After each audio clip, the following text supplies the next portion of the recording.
In my mouth, in my hand. Only on Orlando's Super TV 3.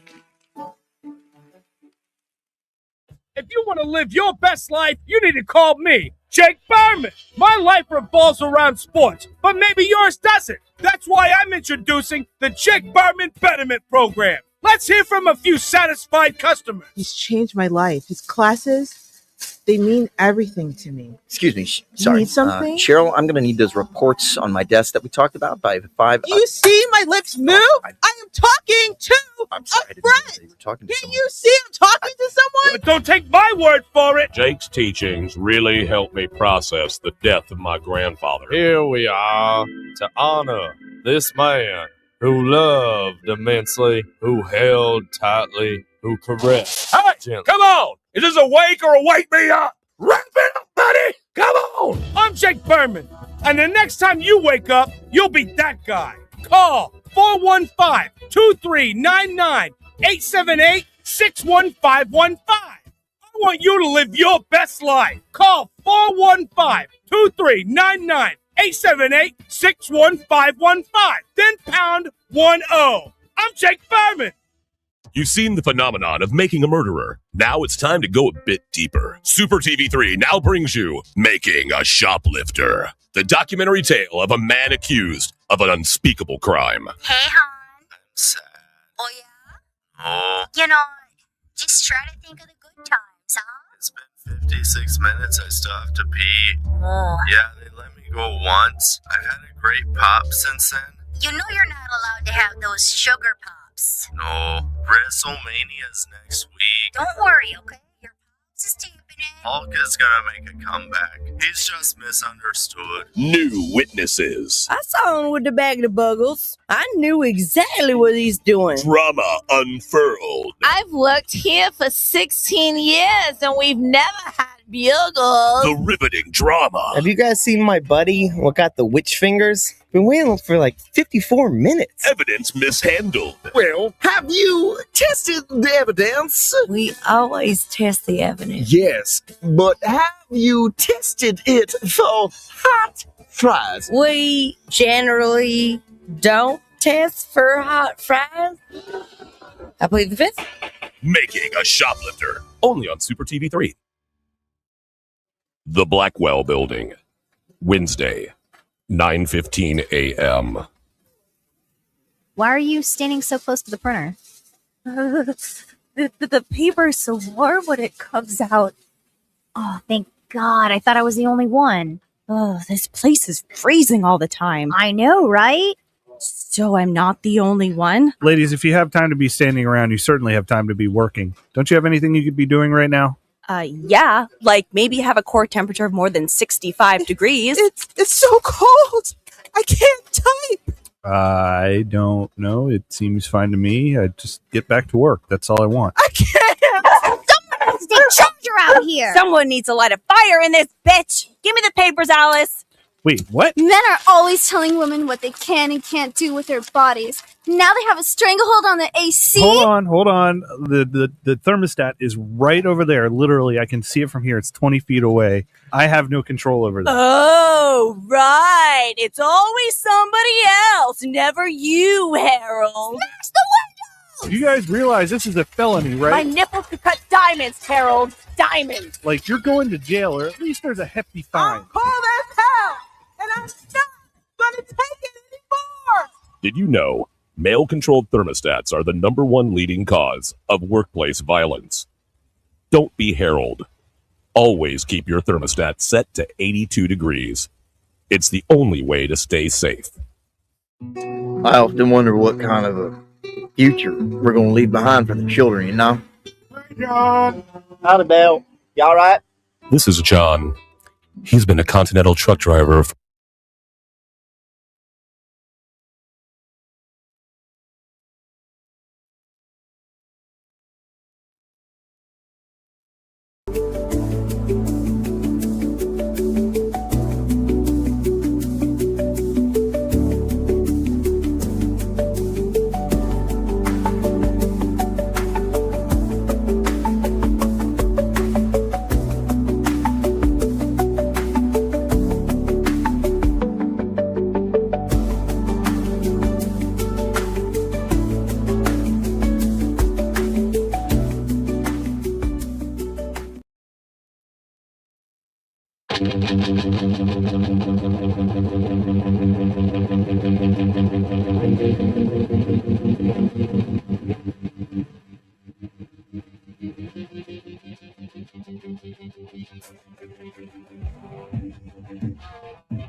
What's up, everybody? Come on.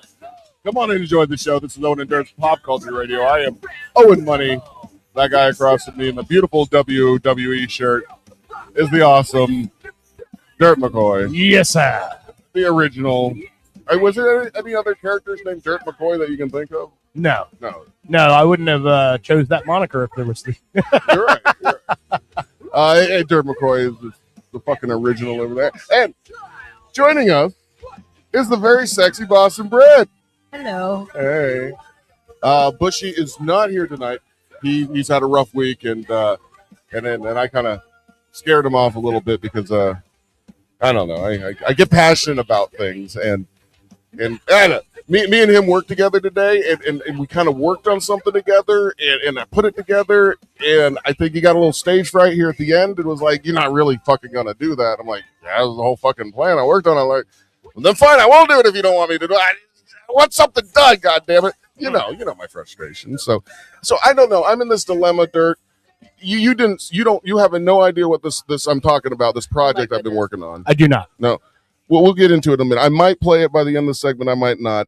I got Brittany. You live with me, and I don't think she's even knows anything about this project other than the little things I've told her. Can I just tell you right now? I wish I had some ice cream to pour my Not Your Father's root beer over, and then put this on top, because that would be fucking amazing. Wait to wait until I introduced it. Jesus Christ! Let me set up the show. It was cold in my fucking lap. Also, second segment, we have Antonio Alves calling in, so don't get too drunk. This guy has been harassed for quite a long time, decades, by aliens and UFOs. For nearly 50 years. Yeah. Nearly 50 years. Half a century, basically. Yeah. We'll have him calling into the show. Actually, he'll be videoed with us, and I'll try to remember I can look at him if I look up. Yeah. But he wrote a book. He'll be talking about that, and he'll ask or answer some of our questions about the alien abductions that he's gone through and his family. Delicious. So what you hear of Boston Brit here, we went by special night. Like I said, we might premiere a song. We got the alien guy coming. It is also National Pet not Pet Appreciation, Pet Pet Loving Day? No, it's not. Independent Day, Pet Independence Day. It's for people like me who love their pets so goddamn much they never want to be away from them. It's for you to go get your own independence away from your pet for a little bit day. And it's kind of weird because you know me, I'm a dog man. I love my pets. I don't want to spend any time away from them. But you know what? They follow him around from room to room. But this is a day to remind you, hey, don't forget about yourself and all this stuff. I guess we're gonna have to do something. Okay, so for some reason, every time Owen's camera's freezing, and when I unfreeze Owen's camera, Brittany's camera freezes because you guys are both coming from the same cam up here. Wow. All right. So I think I'm gonna have to have Brittany switch to that chair, or just keep me frozen. No, I like being frozen. No, we're not doing that. Let's see. Yeah, see, every time I unfreeze her, Owen freezes. That's cool. That's all right. Let's see let me try something here. See if I deactivate both of them at the same time. Oh, that's a horrible spot to freeze. And then activate. And then activate. This is technical and you're frozen again. Ah! Anyway. Fuck! That's all right. You know, wait, what if I do? You figured out why I talk about this liquor. Okay. What Brittany has over there, what she found this at the Total Wine. It's whipped cream that actually has liquor in it, huh? Mm-hmm. And you're saying it tastes good. Cake? Here, give me a spoonful. Hold on. Oh. It's good, but I also don't like it because I don't want alcohol in my whipped cream. Huh. It kind of sounds weird, but that sounds like a very fat kid's thing to say. Well, if the shoe fits tightly. Huh. Anyway, what I got for us for Do the I men. need to move? No, hold on. I'm going to try one more thing. Okay. For the men in the studio, I got two different types of whiskey since it is National Pet Day of some sort.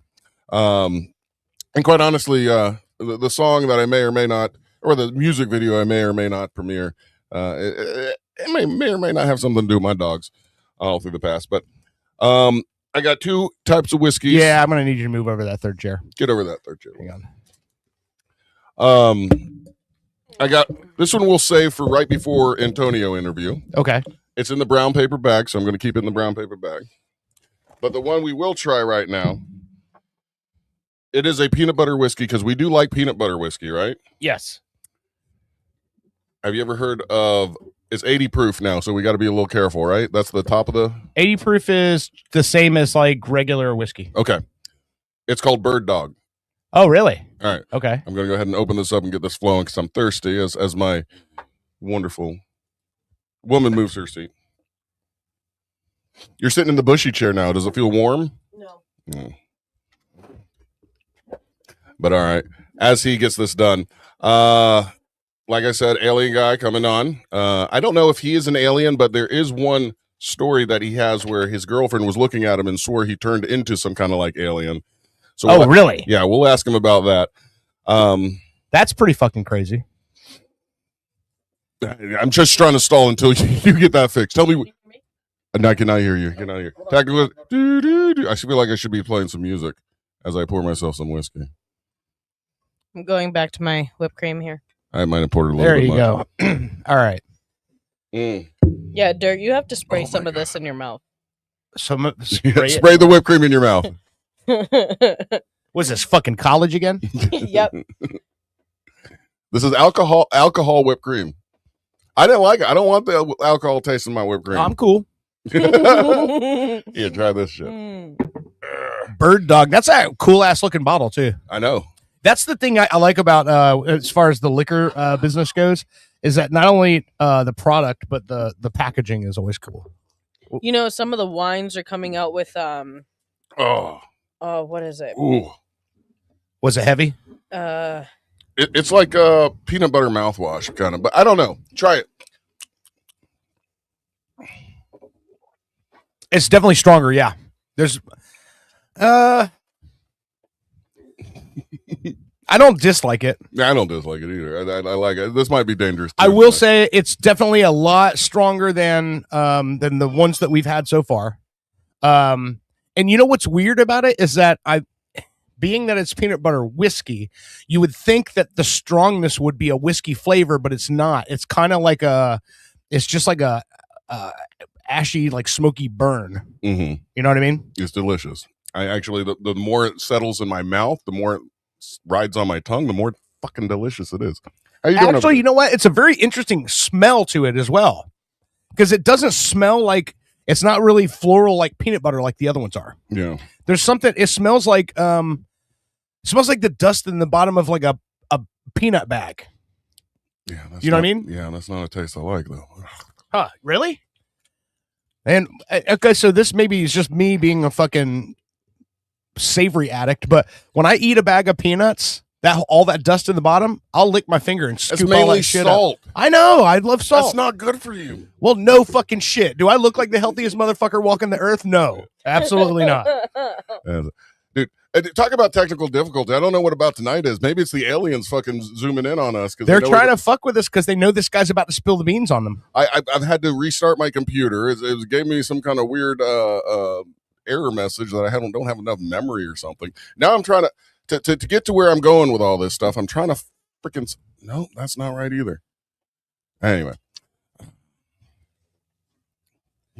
So here's the thing. Over the last week, since our guest agreed to be on the show, right? Yes. I have gone through and looked up a bunch of other appearances he's done on other programs. I've seen a lot of like reels, clips, memes, things of that nature that talk about him. And I don't think that I don't think he's ever done a program like this one. So that might be the only thing that makes me a little bit nervous about this, because we crack jokes. We're not, I mean, but also I think that's the reason why a lot of people that talk to us do like talking to us, because we're not going to make fun of you. That's for sure. Yeah. But everybody seems to be like pretty cut and dry, the same type of people. So I'm interested in seeing how he actually warms up to the show. Yeah. But anyway, all right. I'm not going to worry about this. I was trying to pull up some of my failed. So, all right. We've talked about this on the show before. Like you and Bushy, you guys do some rap songs and you're working on some stuff and I love it. And it sucks for me having the not having the ability to do music. And what I mean by that, I mean, I can't sit down and put a beat together. Right. I mean, I've sat down in front of GarageBand before. Right. I've picked beats out, I've made them, but like, yeah, that part of my brain just doesn't work. But I can write poems. Yeah. I have ideas that I'm like, this might sound good. And yeah, and I've done the silly stuff with Bang Fanglin and all the other stuff we've done. Yeah. And I was sitting down one night and I was like, I was listening to clips of my grandmother on the show a couple weeks ago, and she was talking about Clark Gable being her love. Yeah, yeah. And then Brittany so elegantly and womanly goes, frankly, my dear, I don't give a damn. Yeah, yeah. Fucking love. Well, yeah. I mean, hello. That was his most favorite line. I know. So that got me thinking. I was like, what if I got all the most popular movie quotes of all time, arranged them in a way that they kind of made a sentence or made a song. Okay.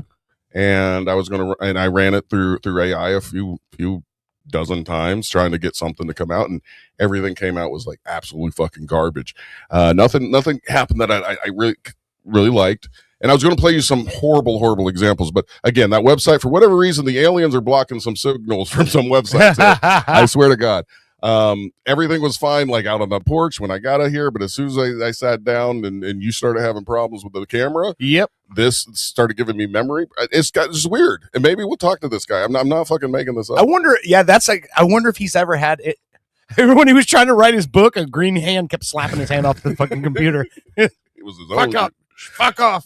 Are we in the Blind Fog Ranch? Is that? No. We're not. I mean, it's in the same vein, probably. We can definitely see if he's heard anything about it or seen any skinwalkers. Yeah. I wonder if that's the thing that.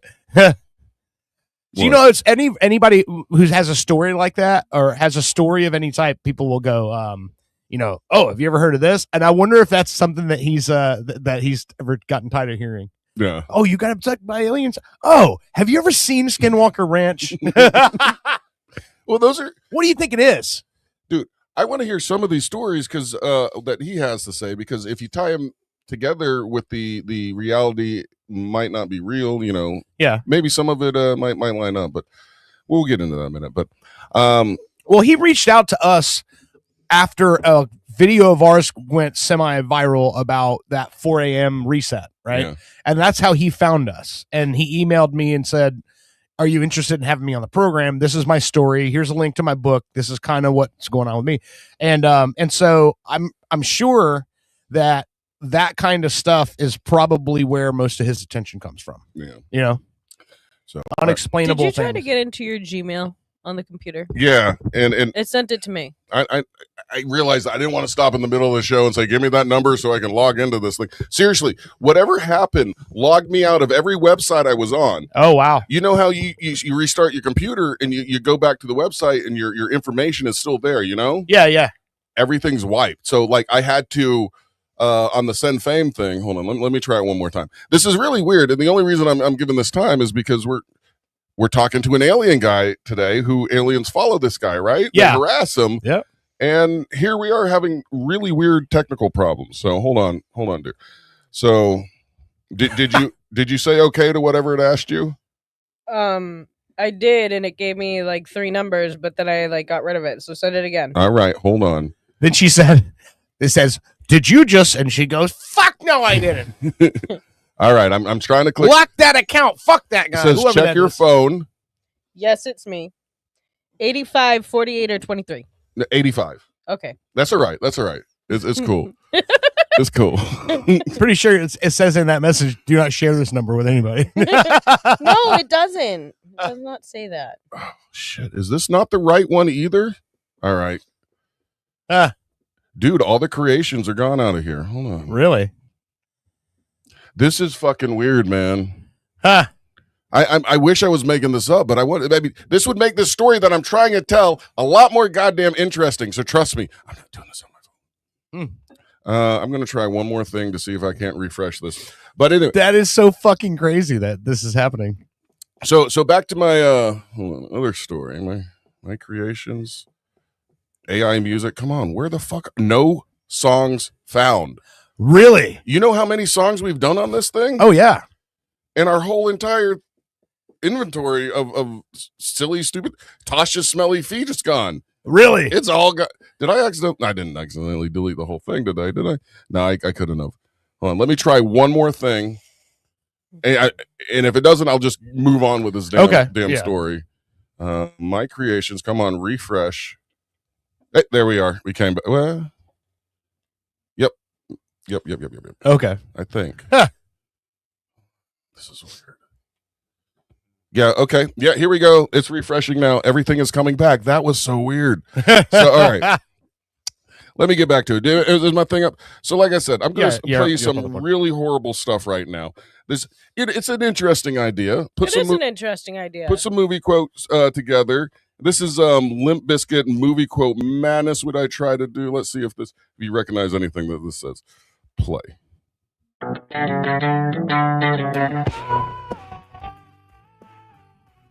Yes, that's when Captain Jack was falling off a cliff.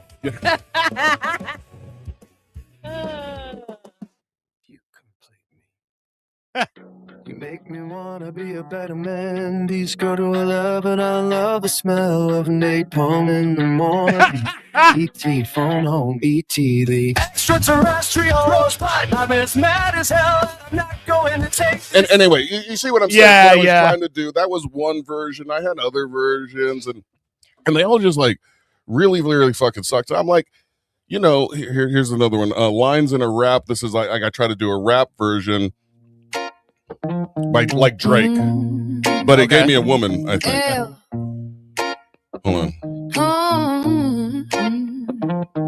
Well, here's another nice mess you got me into. Sounds like But Rihanna. frankly, my dear, I don't give a damn. You'll want to fasten your seatbelts. It's gonna be a bump. See, anyway. Yeah. AI's really trying there, and you know what they do nowadays, which I find kind of I like, is they will take, like, say every movie in the Marvel universe, right? Yeah.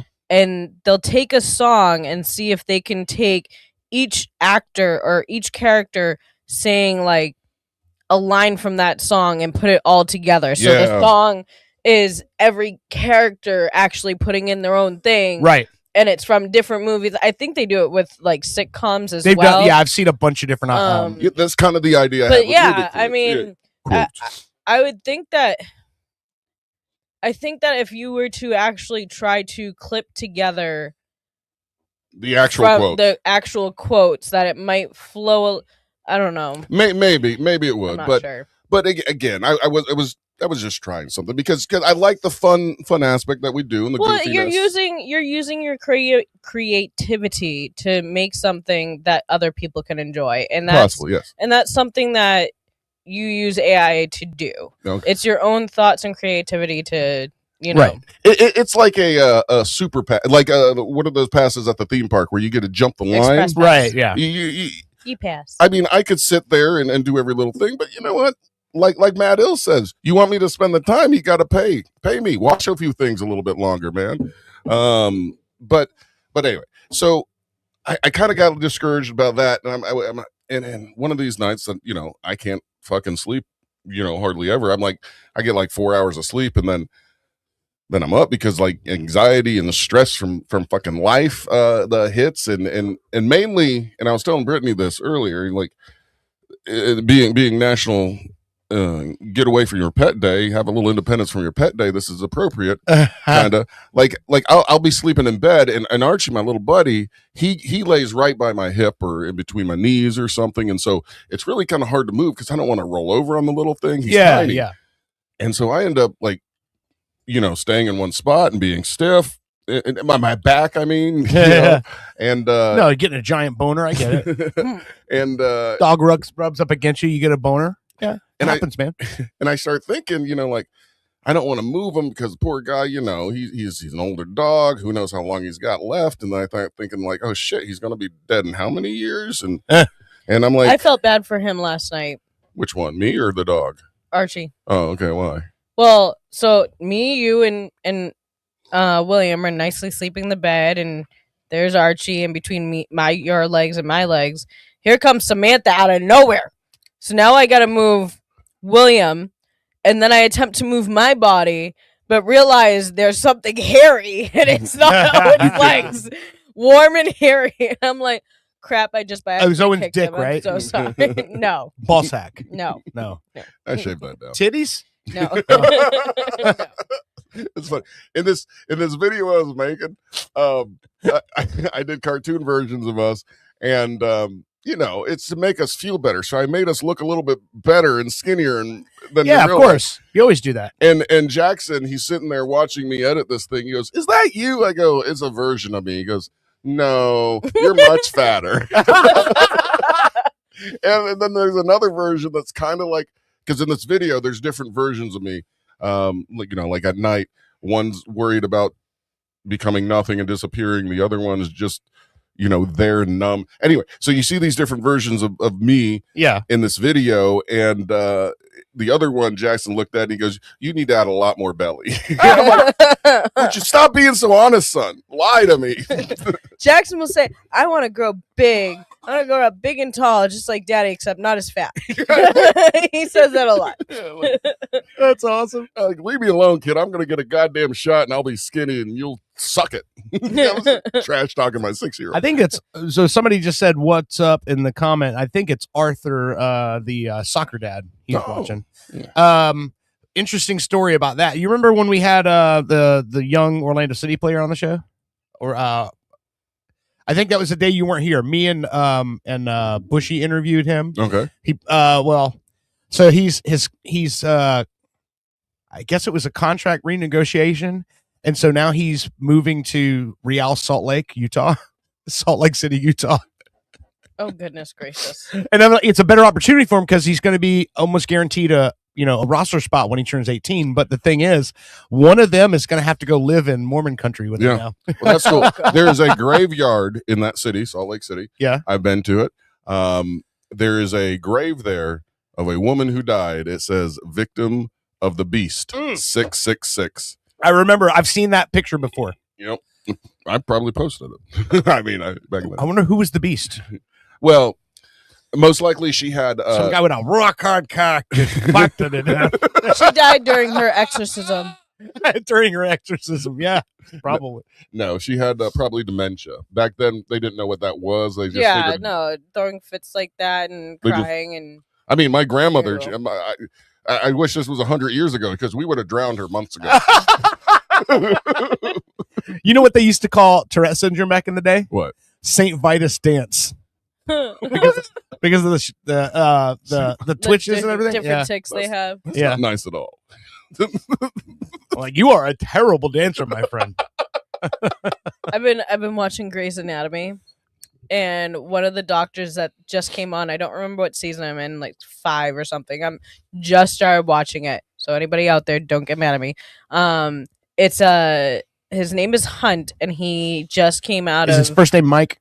No. Okay. His first name's Owen. Anyways, he just came out of the army or military, and he is a trauma doctor, and he's having PTSD. And one night, like, he's staring at his girlfriend's fan, and then all of a sudden it cuts to him like choking her because he's having a PTSD issue. And so now the Derek, the neurologist, he's like, "I can help you if you need help."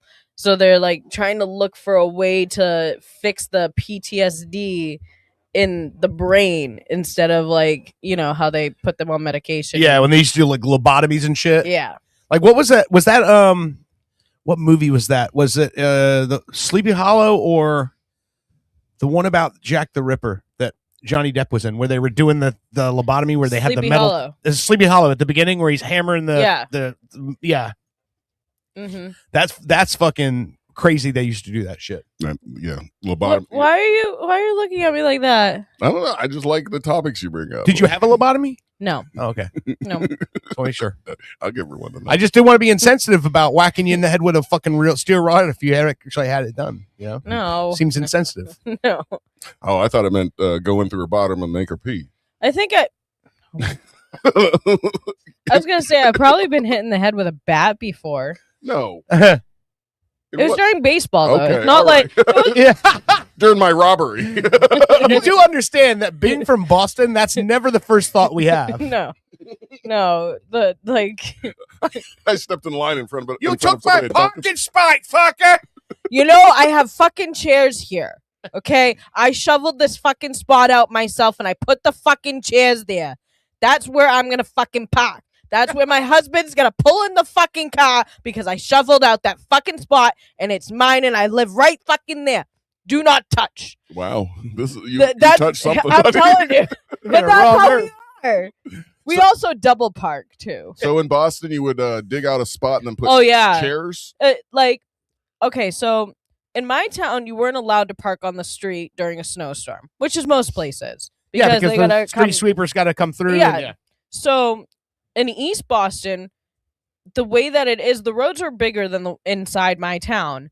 And people would literally shovel out just enough for you to get into the spot or out of the spot and then put chairs there. Like, I mean, I had foldable, yellow, ugly foldable chairs at my kitchen table. They were the most unfucking comfortable thing. I can't believe I even was able to eat at the at the table. Not that I did, but they would take those chairs and they would put them in the spot, or they would take 5-gallon buckets and put them they would take their trash barrels and put them in the spot. So it's like, this is my spot.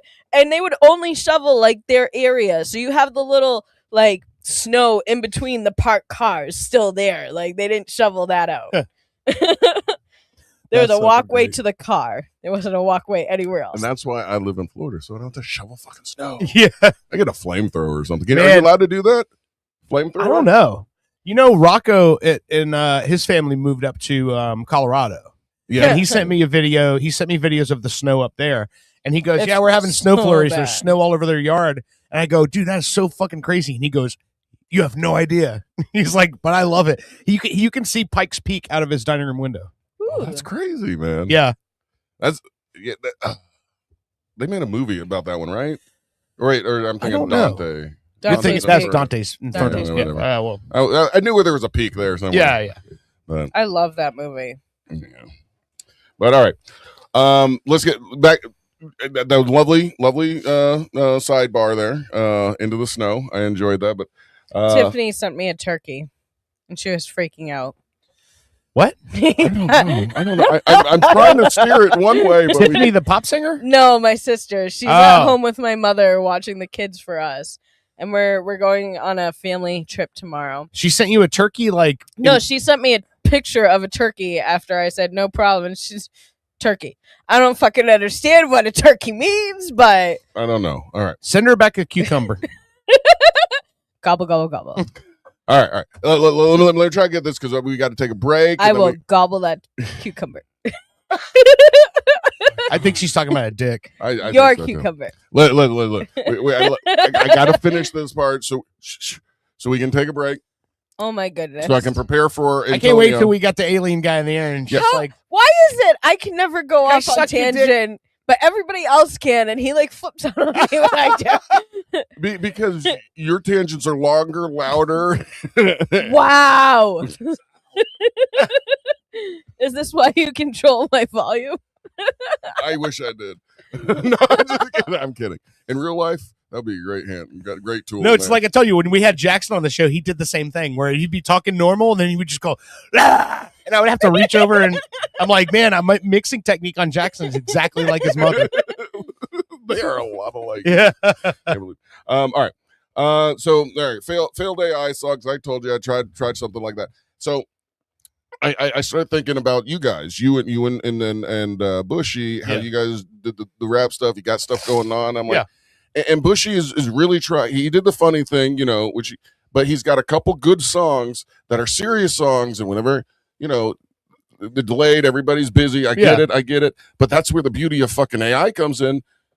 You don't have to wait on other people. You can buy $50 of credit or something. You can run 10 songs. You pick the best one you like, and go from there. Just see what you got. So I started thinking, I've been really wanting to try writing a real serious song. And I know I get a lot of jokes on here about being the country bumpkin kind of guy, but I don't know. I think you are the country bumpkin.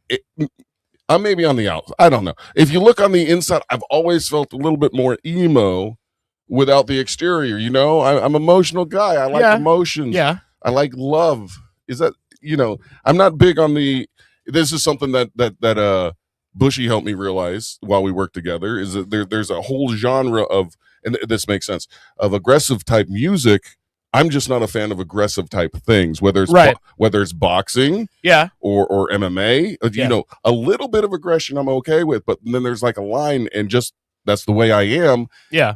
Anything that's too aggressive, it just makes me feel ill, more or less. Yeah. No, I get that. And everybody's okay. Some people like that. It makes them calm down. I am not built like that, so it's no big deal. So I start. Yes, dear. You're married to me. I know. I'm a very intense, aggressive person. The most aggressive motherfucker I know. Again, that's why I don't. Do I make you ill? Sometimes when we want to be honest here, I'm 100%. Like I've told you before, like calm down when we're going places.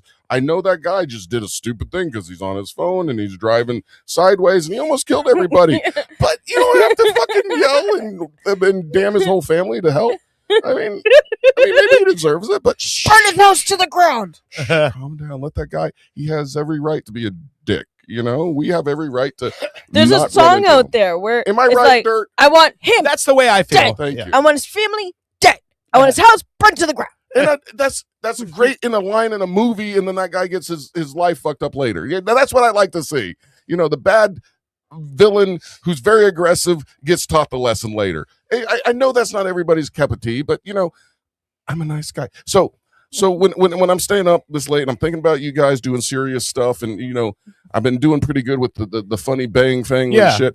I go, I need to write like this feeling that I have, because obviously it was like 2:00 in the morning. I tried going to sleep earlier, and I don't know. Brittany has seen me do this. Like I will be like dead asleep, and then I'll wake up in this like panic, and it's a disorder, anxiety disorder, just full of anxiety, feeling like.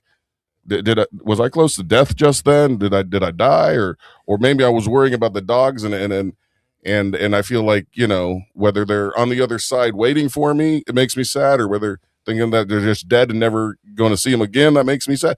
There's no happy feeling, and I wake up with this panic, and I can't go back to sleep because I'm adrenaline rushed, and then I start thinking like maybe I'm already dead and I'm just living my memories, and I'm really in a bed about to die and can't move somewhere. So anyway, my mind goes to crazy fucking places. So I go, I gotta sit down and I'll write a little poem, and then maybe I can put it to music and fuck. So I sit down and write this song, and I did a couple examples. I sent some to Bushy because I wanted to get those juices flowing for him too. So look what you could do, and then like. He got into it and he helped me fucking write this one verse in it, and it's fucking I think it's amazing. I say he helped me. He did the majority of the work. I'm like, I like that you think a rap could go there.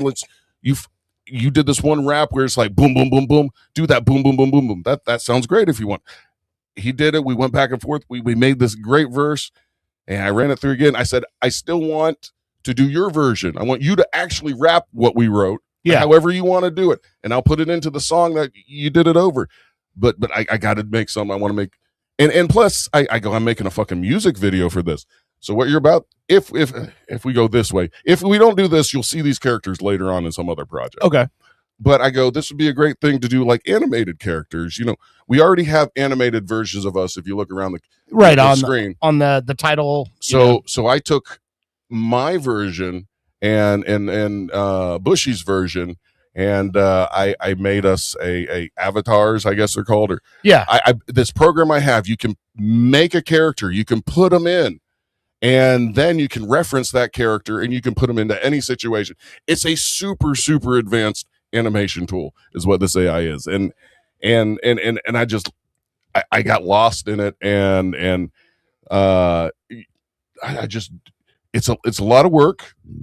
And I think it was something that I wasn't prepared to get somebody else involved in, but once they did, because I'm a closed off guy, I don't the things are really personal to me. Like I don't really show and share unless it's a joke. You know, I can attest to that. So the fact that something I did actually move somebody who is openly negative towards the whole AI movement, which I get. Yeah. All of a sudden wanting to contribute to something that was AI made, sort of. I was like, holy shit. So I'm not going to discourage this. And I got to tell you what has been made was so beautiful that I wasn't able to stop it for like the whole week from working on it. And I was sending you updates, which without telling you all the secrets, like, right. I think you didn't even know Bushy had a part in it. No, I did not. And it's just kind of so. Anyway, he sent me a message, and this is what I alluded to earlier, like kind of scared him off. He was like, "Oh my God, are you actually like?" I thought I made it clear I didn't want that out because AI saying my verse is like really crappily. I'm like, well, I think what it is that when it comes to hip hop and especially rap, that especially the stuff that he likes, and the integrity of the artist wouldn't want his words to be rapped by AI because he wrote that. You know what I mean? That's all. But it's also where people call the realist and I'm real and all that. That's kind of what it is. They they want to do it themselves, but and he can, totally. We Yeah. have a whole other. But anyway, this was a standalone kind of thing. Yeah, So I get it. I get it. Anyway, but when I saw the message, I'm like, all right. So do I scrap the whole thing that I worked on, which he knew was coming out, and like I guess he didn't know. I don't know. Yeah. I think he just realized, oh shit, this is with AI, and I hate AI, and I got to stand up. I don't with think he hates AI. I just think that he didn't want his words to be used with AI. That's all. Yeah, because I mean, he loves the Bang Fanglin stuff, and that's 100% AI. Yeah.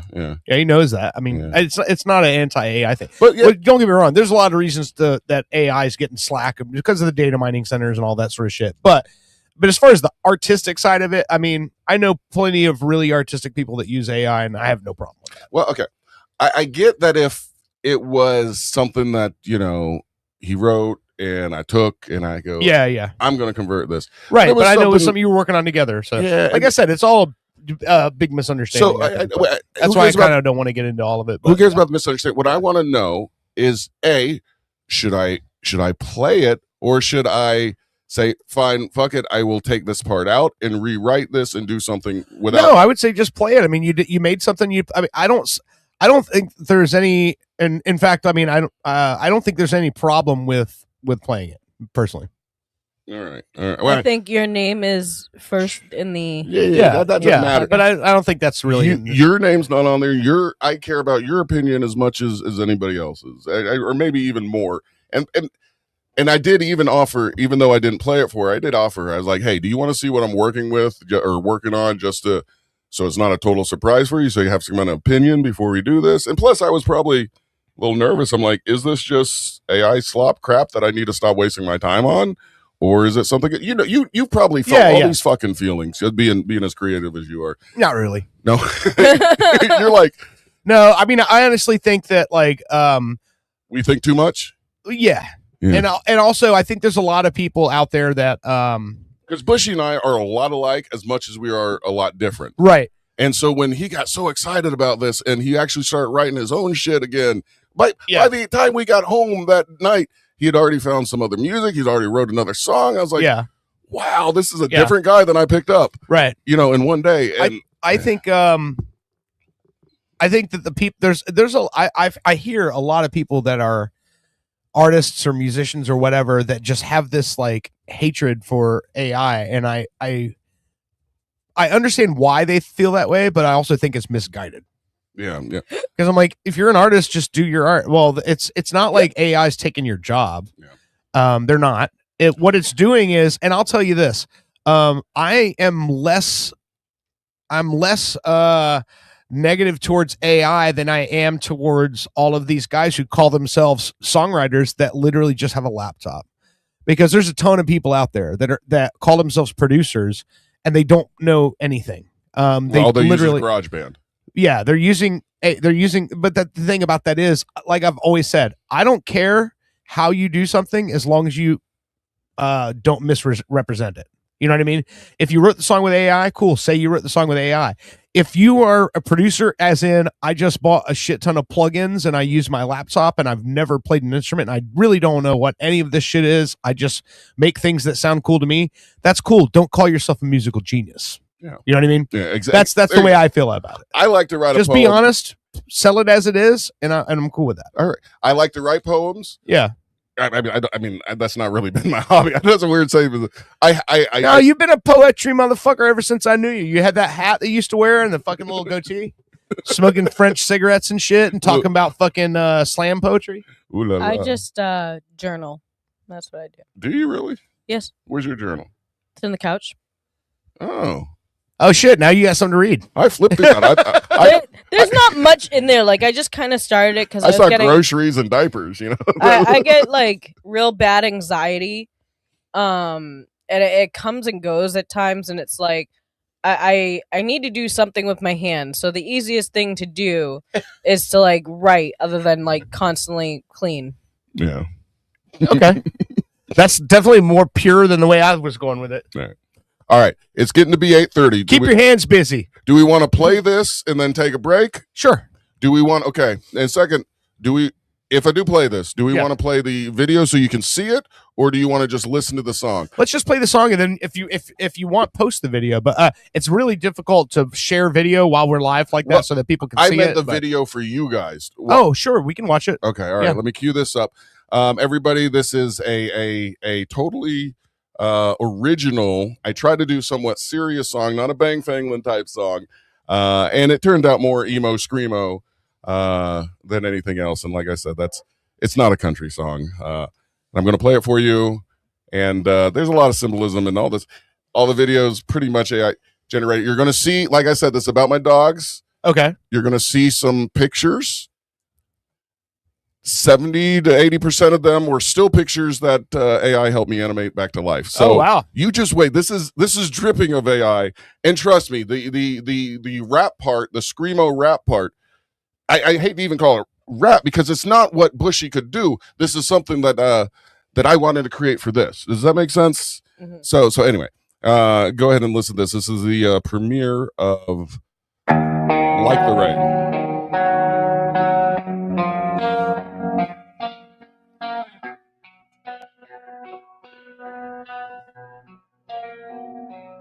I can't sleep, and I'm worried about the kind of things that you cannot believe. Oh, wow. So crushing, heart pounding, mind blowing, anxiety ridden. I always thought I'd be more secure. I've always felt that I don't deserve to breathe the same air as all of my dogs. Love's so pure and so short, eyes that trust no matter the hurt. At night, visit all the lost love and the pain. Tears in my chest, feel like the rain, like being wrapped in a blanket you're trying to remove. The more you struggle, the more you lose. The love wanting to be with you just out of reach. The feeling of abandonment is all that I need. Maybe tomorrow we'll get some rest. For now, I think it's I try to ignore all the love I have had until I can remember without feeling so bad. Inside of me, I can't see what it is inside of reach. What I need is to breathe and for you not to leave. As I scream, what the fuck is wrong with me? Then maybe you will see, all I need is you and me. Then baby, we'll be free as we slowly turn away through the streets of our dreams, floating up above our grave in the comfort of our sleep, ripping from reality, lifted up with Emily. Finally, we'll be free.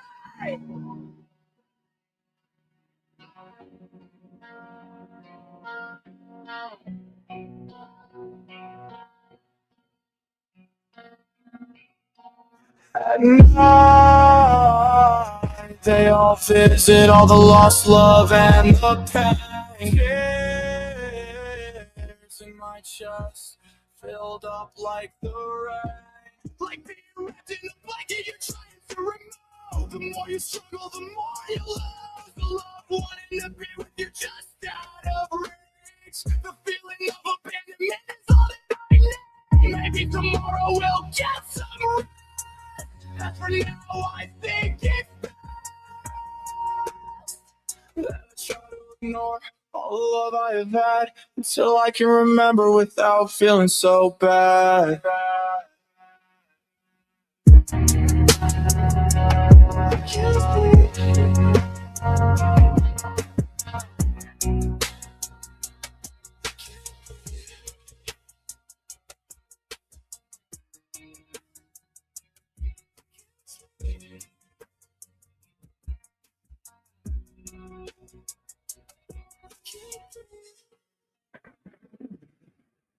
Dude, that's fucking great, man. That's fucking. I do enjoy that. Yeah. Yeah. Anyway, so very heavy. So anyway, should I post it? Yes. Fuck yeah. All right. Post it. I will post it during the break. If you're listening to that while we take a break and get ready for Antonio Alves, we're going to shift gears and talk about UFOs and aliens instead of what keeps me up at night. Go to our YouTube page and get ready to watch that. I want to play something really quick before we go to break because this was sent to me by a friend of the show, Minnie, the comedian. Minnie, yes. Minnie and his buddy, his online name is Just Got Jokes. So Minnie's got a bunch of crazy shit going on right now that I can't really talk about. I'll let him announce some really exciting things are happening in his life. Mm-hmm. But him and his friend wrote a AI song. They were inspired by what they heard you do on the show. And he said, hey, man, I would love it if you play this on the show. No shit. So this is a comedy song, but this is Minnie and Just Got Jokes that wrote this. Okay. And he wants your feedback on it. Here we go.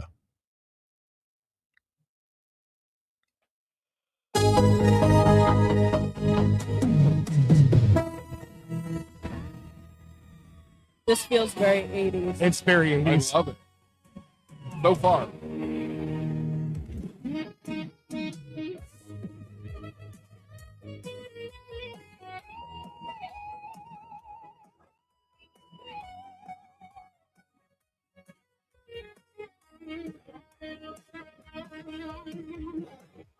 don't need to feel your touch to know you love me. I can feel it in my pants, yeah, yeah. I'm not one to roll the dice, but I never thought twice. I went in raw, I never read this on a first date, but with you I clean my plate. I knew you were the one. Rim jobs and back shots, you gave me hard love. Don't stop.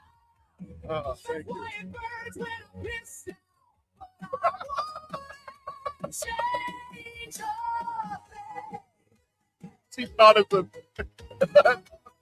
I won't change a thing.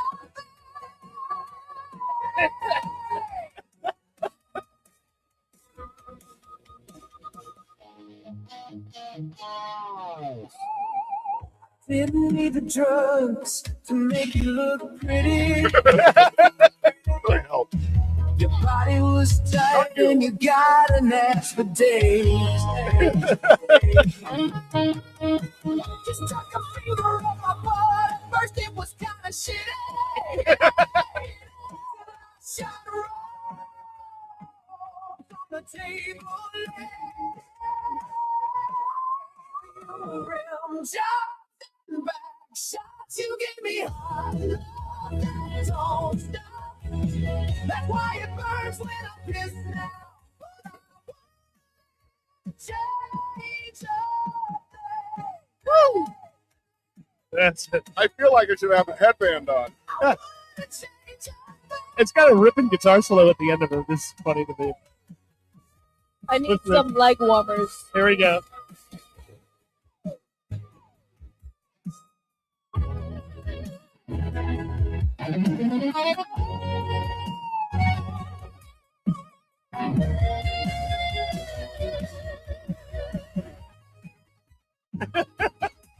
It's definitely 80s as fuck, but yeah. So that's a Minnie. I don't know. I think it was Jess that made the song, but Minnie sent it to me.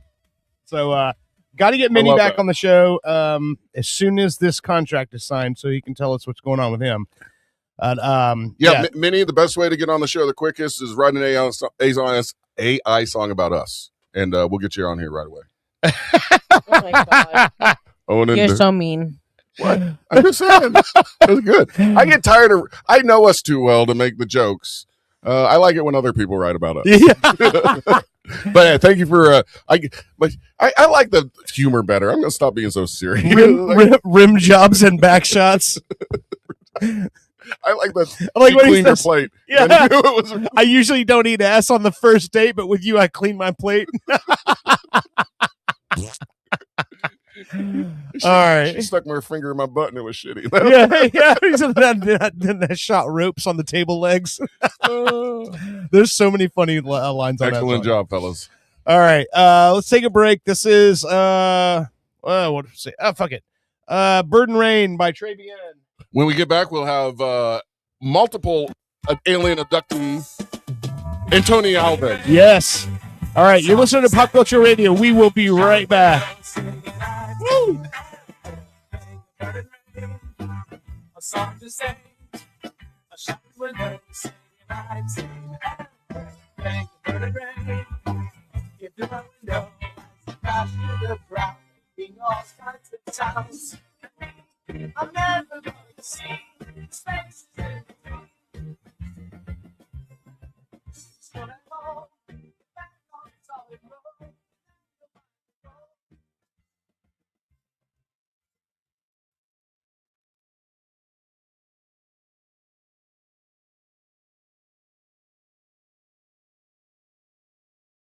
Ginkgo Kielbasa, from the people who brought you Energy Brot, comes a taste you'll never forget. Ginkgo Kielbasa. The first time you met the love of your life and the smell of the air.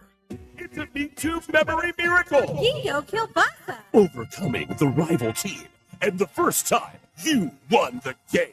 Listen to that crowd. Ginkgo Kielbasa. The first time you couldn't pay rent and the taste of delicious ramen noodles. Ginkgo Kielbasa, the meat you'll remember. Want to open up a drive-through liquor store that doubles as a notary public and dry cleaner? That's all you, my sons and daughters of liberty. Here at Badass Hangry Eagle Brewery, we've been bottling up freedom for over 6 years, and we encourage every American to embrace their God-given freedom with their lips. And just in time for this crucial election year, be sure to look out for our Devil's Advocate series of handcrafted beauties. We'll have you playing both sides of the fence in no time with our party-specific fun facts of corruption printed on every bottle. Our Build-A-Wall VIP beer will infuriate your liberal friends, and our cover-up coffee porter will alienate your conservative ones. Because what's more American than becoming a multimillionaire off a drunken idea for an app that tells you what kind of pizza matches your suit? Drinking a Badass Hangry Eagle? That's what. America. Badass Hangry Eagle Brewery. America AF.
Badass Hangry Eagle Brewery.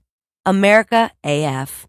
Do you handle sensitive information across your servers, but hate taking the responsibility of serious repercussions if they're mishandled? Introducing Hillary Mail. It's like Snapchat for national secrets. My ex must have accidentally sent me nudes. What? No way. Should I open it? Let me see. Yeah.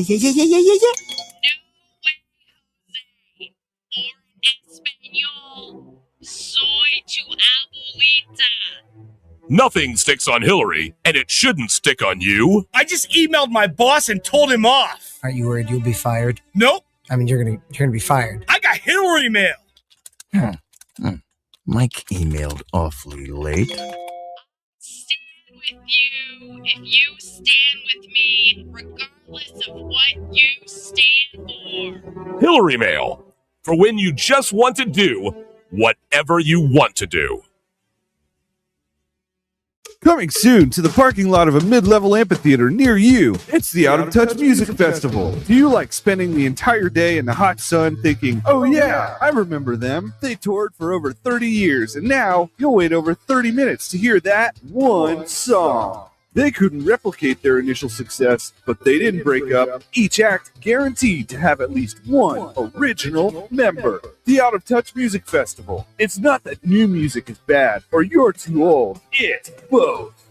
Take things to a new level upon Wii with the first annual French Riviera Games. Events include cigarette smoking, depressing filmmaking, scouting, esoteric performance art, and mustache. Fun for the whole family. We will have disinterested mimes that will challenge your child's sense of existential security. And a bounce house. A special appearance by over 50 Serge Gainsbourg impersonators. And Jean Reno. Check out our midway games and events. And Bucket. The French Riviera Games. Where the wine flows like the river Rhone. Coming to an empty field near you. Education can be the most important decision of your life. So why not invest your life savings on one of the best? Altamont College. Welcome home. This above-average college will help you decide if college is your calling. Whether you're a doctor or physician, a teacher or librarian, a farmhand or otherwise, Altamont College, let us wow you with promises. After being laid off, attorney Crab Newberg was able to recover $2.1 million from me. Thank you, Mr. Newberg. You're welcome, Joe. I was honored to recover $2.1 million for Joe after he was fired from his job, and I'd be willing to help you too. I've graduated from an accredited law school and passed an intensive examination in the state of Florida. No one has the right to treat you like dirt, but if they do, I will make them pay. Simply go to askthecrab.com and see what Crab Newberg can do for you. Have you ever been hungry? Boy knows I have. And sometimes you just don't know where to go. That's why I started Steve's House of Food, where you can get all your favorite foods. Located in my house, Steve's House of Food has all your favorite foods like chicken, nacho, beef, bean, beets, bread, pan-seared foie gras with a Merlot reduction served on polenta, and snacks. Steve's House of Food, where your favorite foods are now also my favorite foods as well. Please come to my house. Please. Life's not fair! Have you felt neglected? Have your needs been denied? We are currently bringing a class action lawsuit against the news junkie. Have you been denied any of the following? Magnet, shirt, bumper sticker, $50 gift card, badge, chat room impunity, live trivia complaints, self-validation, or otherwise. If you've been wronged, please don't delay. Take back what should have been yours. Join the ASCII class action lawsuit today. New from the makers of Sicker, the hottest craze in passive messaging technology. Singstagram. You speak it, we sing it. For all the good times. Congrats on graduating.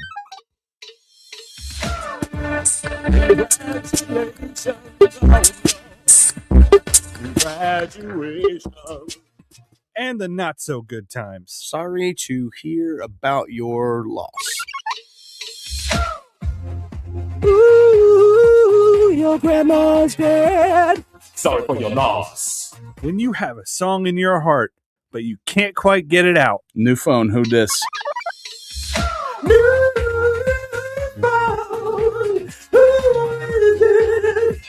I lost my phone. Or total avoidance. Can you just let him know I'm not into him? Stay away from her. She doesn't want to talk to you anymore. Singstagram. Every message can be a song. From the makers of Sicker. Tonight at 9 on Orlando's Super TV3. She's a nun with a secret past. I must confess, I've never ever taken confession, never. He's a 12-year-old genius who plays by his own rules. Oh, DDoS hack of NORAD? Child's play. First, soccer practice. Together, they are Penguin and the Rookie. Never gonna work, rookie. That's what my mom said about birth control. Two paths, one journey, where salvation and puberty collide. Defuse the bomb already, honey. I can still catch happy hour. Chill out, you old bird. I have 15 seconds and 10 are for boobies. Start the habit. Penguin and the Rookie on Orlando's Super TV3. Yesterday's realities or today's fantasies. Hey, I'm Hetty Violet, caretaker of Astor Farms, Florida's newest and oldest rentable bed and breakfast. Astor Farms hasn't been updated nor upgraded since its construction in 1845. With no running water or power, you'll be able to live like your ancestors did, but on today's dime. If these testimonials don't sway you, nothing will. June 12th, 2014. My wits are failing me. I feel a constant hunger for the unattainable and a thirst that cannot be quenched. I feel a presence watching me in the darkness. A creature, a trapped soul, somehow dodging the light of this flickering candle. By sunrise, I fear my life. Maybe an extreme danger. How about this fine? How do you do? April 4th, 2016. The rations of hardtack are too damn stale. Cracked my front teeth in great pain. Salt pork for lunch tasted rotten. Too much salt.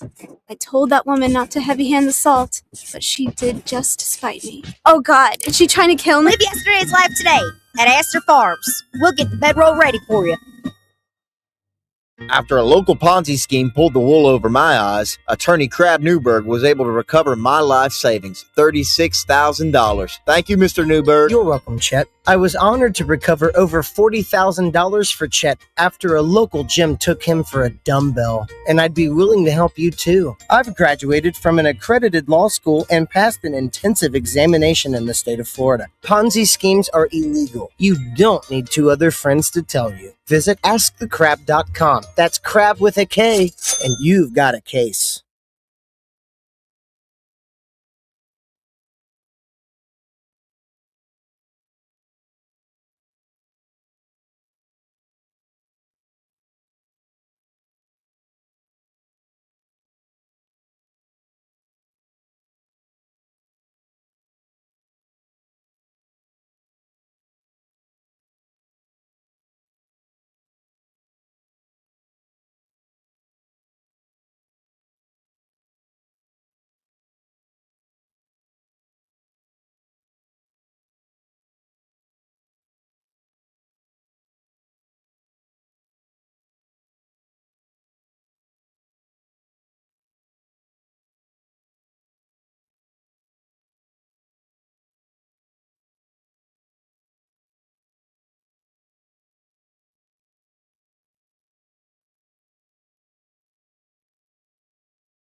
The twilight years are the best years of your life.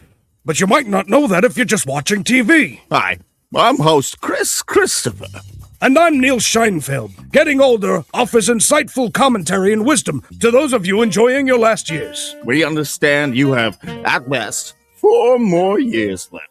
Getting older shows old people, not unlike yourself, doing things exceptionally better than you. Drop us a line to be featured on the next episode.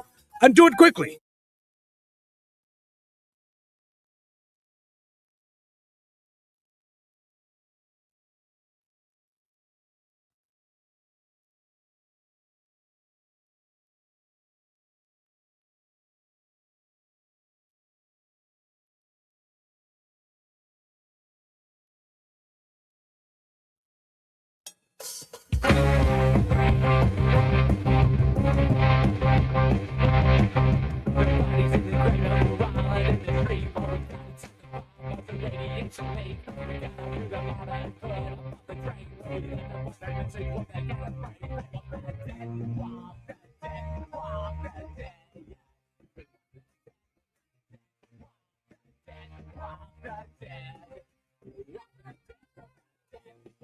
Welcome back to Pop Culture Radio. All right, this is something I've been looking forward to for a few weeks now. WrestleMania? Well, WrestleMania is today. And that's why I'm wearing my wrestling shirt here. But WrestleMania is like Christmas for us nerds. I know, it's happening right now, right? Yes. Night Randy one of Orton's WrestleMania. coming up. Randy Orton versus Cody Rhodes for the WWE Championship is going to be tonight. That's going to be awesome. WrestleMania is like wrestling's Super Bowl, Super Bowl, yeah. But it's 2 days now. It used to always be when I was a kid. It was one day. It was usually a Sunday, and it was like a 4-hour show. Now they've turned it into two days in a row. It's like 3 hours. Then there's a Hall of Fame induction on Friday. Man, I sound like such a fucking nerd when I start talking about wrestling. I enjoyed the 2 days and the Hall of Fame induction. Drew Carey got inducted. Did you see who they inducted as the celebrity this year? No. It's Dennis Rodman. Really? Yeah. I mean, he's done it all. He's tried I love Dennis wrestling. Rodman. He's tried MMA. Yeah.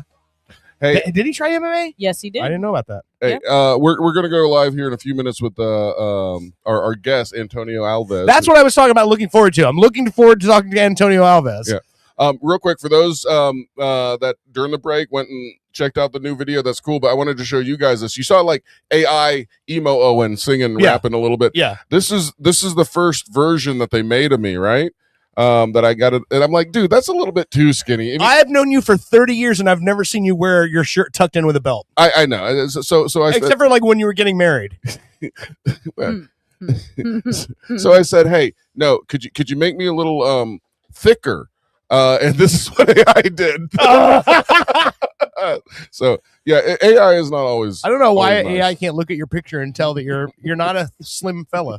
But I'm also not that big. You're not. No, you're not. Yeah, you give yourself a hard time about that. Jackson might disagree, but anyway, Well, all right. Jackson's 5. He's 6 now, but 6. Oh, no, sorry, doesn't matter. 6. Yeah. All right, we're about to have a very special guest on the phone. He's an author, an alien abductee. He's wrote a book, should speak proper English here. It's called Gods or Civilizations from the Stars, which just judging by the title, it kind of sounds a lot like Chariots of the Gods, maybe like, you know, yeah.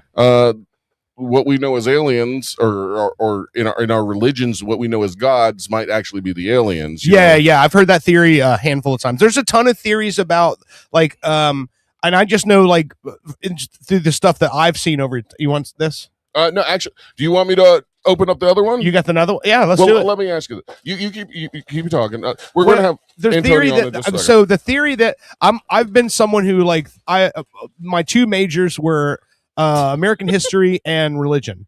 And the only reason I studied religion is because I had a disdain for it and I wanted to find out why. And I think that there's a theory that all of these characters, whether it be Jesus and Buddha or whoever, you know, Siddhartha Gautama Buddha, were actually aliens and they were the same person. And that's why some of the similar, the theories and the teachings and the stories were so similar, is because these were people who were worlds apart and could not have communicated and corroborated these stories, but their stories are so similar. And the same thing with the Egyptians and the Mayans and the Aztecs. And there's so many theories that these divine creatures that these ancient civilizations talk about were actually visitors from another galaxy. So and it's easy to understand that being feasible, right? Sure, to a primitive mind. But sure. But if we want to look at like let's say evidence, more or less, if you look at every ancient religion, they talk about somebody coming from the stars, right, and teaching them, coming from the sky, whether it's Jesus, or Buddha. I don't know. Every religion talks about a major cataclysm, like a flood. They actually mention a flood. And then teachers coming from the sky and teaching them. And if you think what makes more sense than aliens, granted, aliens make sense. What makes more sense is that we had a very advanced civilization here on this earth at one time. Look how far we've come in 100 years. Right. So imagine in 2,000 years how far we could have come. Right. We had a horrible catastrophe that wiped out Atlantis. And these advanced civilizations, and we had to rebuild, and that's where we are. And we had some people that happened to survive, and they went around the world teaching everybody. Teaching all these people that are primitive now because they've lost all their advanced people and they've grown up 10, 20 years without any, it's not as instant as it is today, information. Right. So they went around the world teaching people how to build pyramids, how to melt sand or rock and make it fit. And that's why everything is similar. That's why every religion sounds the same and has the same goddamn stories. Not because aliens came. I love you say religion and goddamn. That's great. It's not because maybe it's good. We'll find out from Antonio whether it's from aliens or whether it's just from another civilization. Okay, tell me what this liquor is you're opening up, and then we get Antonio's in the lobby waiting, so we'll pull him on. All right, Antonio, this might be for you too. We'll have to find out if Antonio's a dog guy or a cat guy or what kind of guy he is. But this is Bird Dog salted caramel whiskey. You want to try this? Yes. Let's do it. Honey, do you want to try a little salted No. caramel? I think Someone has to drive home. I think whipped cream got her a little buzzy. Here, I'll let you have a little bit. All right, let me pour a little bit of this, and then we'll bring our guest on here. And I'm telling you, like I have so many friends that are listening to this show that don't give a fuck what we do on this show ever. But then when they heard we were having this guy on, they're like, "Oh my god, I got to hear this." Yeah, I mean, I made the mistake of mentioning to our babysitter that we were talking to a guy, my sister, to Auntie Tiffany. Yeah, that we were talking to a guy that's been abducted by aliens. She's like, "I'm calling my boyfriend in Boston and letting him know to listen." I'm like, "No." Hey man, the guy's got a book. We got to sell these books. Yeah. He's from Portugal originally, I believe. Yes. And as you know, we're huge in Portugal. We were the number one comedy podcast in Portugal for a bit. We were in top 10. Top 10, yeah. And for a bit, you mean like a day. Yeah. All right, you ready? Yeah, but Antonio Alves, he wrote Gods or Civilizations from the Stars. Antonio, are you online? Hold on, I'm pulling him up right now. Oh, you're pulling him on right now. There you go. Can you hear us, Antonio? Yeah, I read fine. Hello, everybody. Hello. Good evening and salutations, Antonio. My name is Owen. We got Dirt McCoy over here. Hello. And we also have Brittany sitting in. Hi. We appreciate you spending some time with us tonight. And I've read over your emails and I read about your book a little bit. And first off, I just want to say right now what everybody's probably wondering. You are an alien abductee. When was the last time you were abducted, and do you think they're coming anytime soon again? Well, the last time there must be when around 21 years old. It's to me 48, 49 years ago. This is the last time, because everything started with when I have 11 years old. This is when everything started. So around 20 years ago was the last time they actually, I guess, took you. When you say abducted, do they take you to their spaceship, or do they do stuff to you? Well, here? I just figured out that when I did the durations, that's the way I figured out. I was in some ship with some different kind aliens or EBs, whatever we want to call them. All right, so they took you on their ship, and you said they're different kinds of aliens. So I know when I think of aliens, I think of the classic gray kind, but there's also the serpent kind, right? Like they're lizards. The reptilians and like in mine case, they have the grays and the insectoids. Even I saw like shadows, but with the form with the grays, the tall ones and the small ones. All right. Do they? And this is a serious question. Do they all work together, or are they like at odds? Well, for what I understand, when I did the creation, it's it looks like the tall ones and the small gray ones. In my case, they work for the insectoid the type, because what I remember was when I was on the table, and they have two gray the tall ones, gray ones, was next to me, and the small ones is real close. And when they come, the insectoid, special the tall ones, they just back up and just stay looking what the insectoid will go doing. Okay, all right. So it's more like the insectoids, they run the show, and maybe these gray ones are they're like they're monkeys or something. Yeah, because what did the insectoid just look at me 2-3 times and just turn and just walk away, and this is what I remember when I did the operation. And the small ones, one of the things always they did for a couple times, his face, they go real close to mine, and when I wake up and I asked for Dr. Gilles de Moore, there was the doctor did that, and I asked her why that small one did that. They closed my face a couple times, and she said it's because the stress we got, and every time the face go too close mine, I'm just relaxed. Okay, all right. So one question I wanted to ask you. So, because I know you've the over the course of all this happening, you've lived in 4 completely different places. Portugal, Portugal California. Portugal. I thought was it Portugal, Brazil, California, and Connecticut? Connecticut. Yep. No, I was living in Portugal, German, Connecticut, and California. Germany. Okay. Because I know when I first saw your story, I thought that for some reason I connected it to like the Brazilian Roswell, which that was in the 90s. But was it Varginha? And yeah, but no. But you never lived there, right? I never been in Brazil. But so so have these instances happened in all of the places you've lived? Is it something that's followed you? And even it is. If I move for a different town, city, for a country, that thing will be with me all the time. I be in California this time about almost 4 years, and things start happening here too. Forever I was in Egypt vacations. I saw stuff over there too. It's where I'm going. These things go with me. So you still see like aerial phenomenon where you're at? Yeah. Sometimes what I was more, it's about feeling like something is next to me. I can't see with my eyes, but by my mind, I know that they're so close and sometimes in the same room, And I was travel from Tracy to Modesto in California, and I was feeling there's one in my car, And but I don't see, like I said, no, it's not with the eyes, but it's the mind, we I can see that. So you think they're definitely the aliens, they get into your mind in some way and they control you that way, right? Yeah. Is what you're saying? Yeah. Because this thing started every 1977, 78.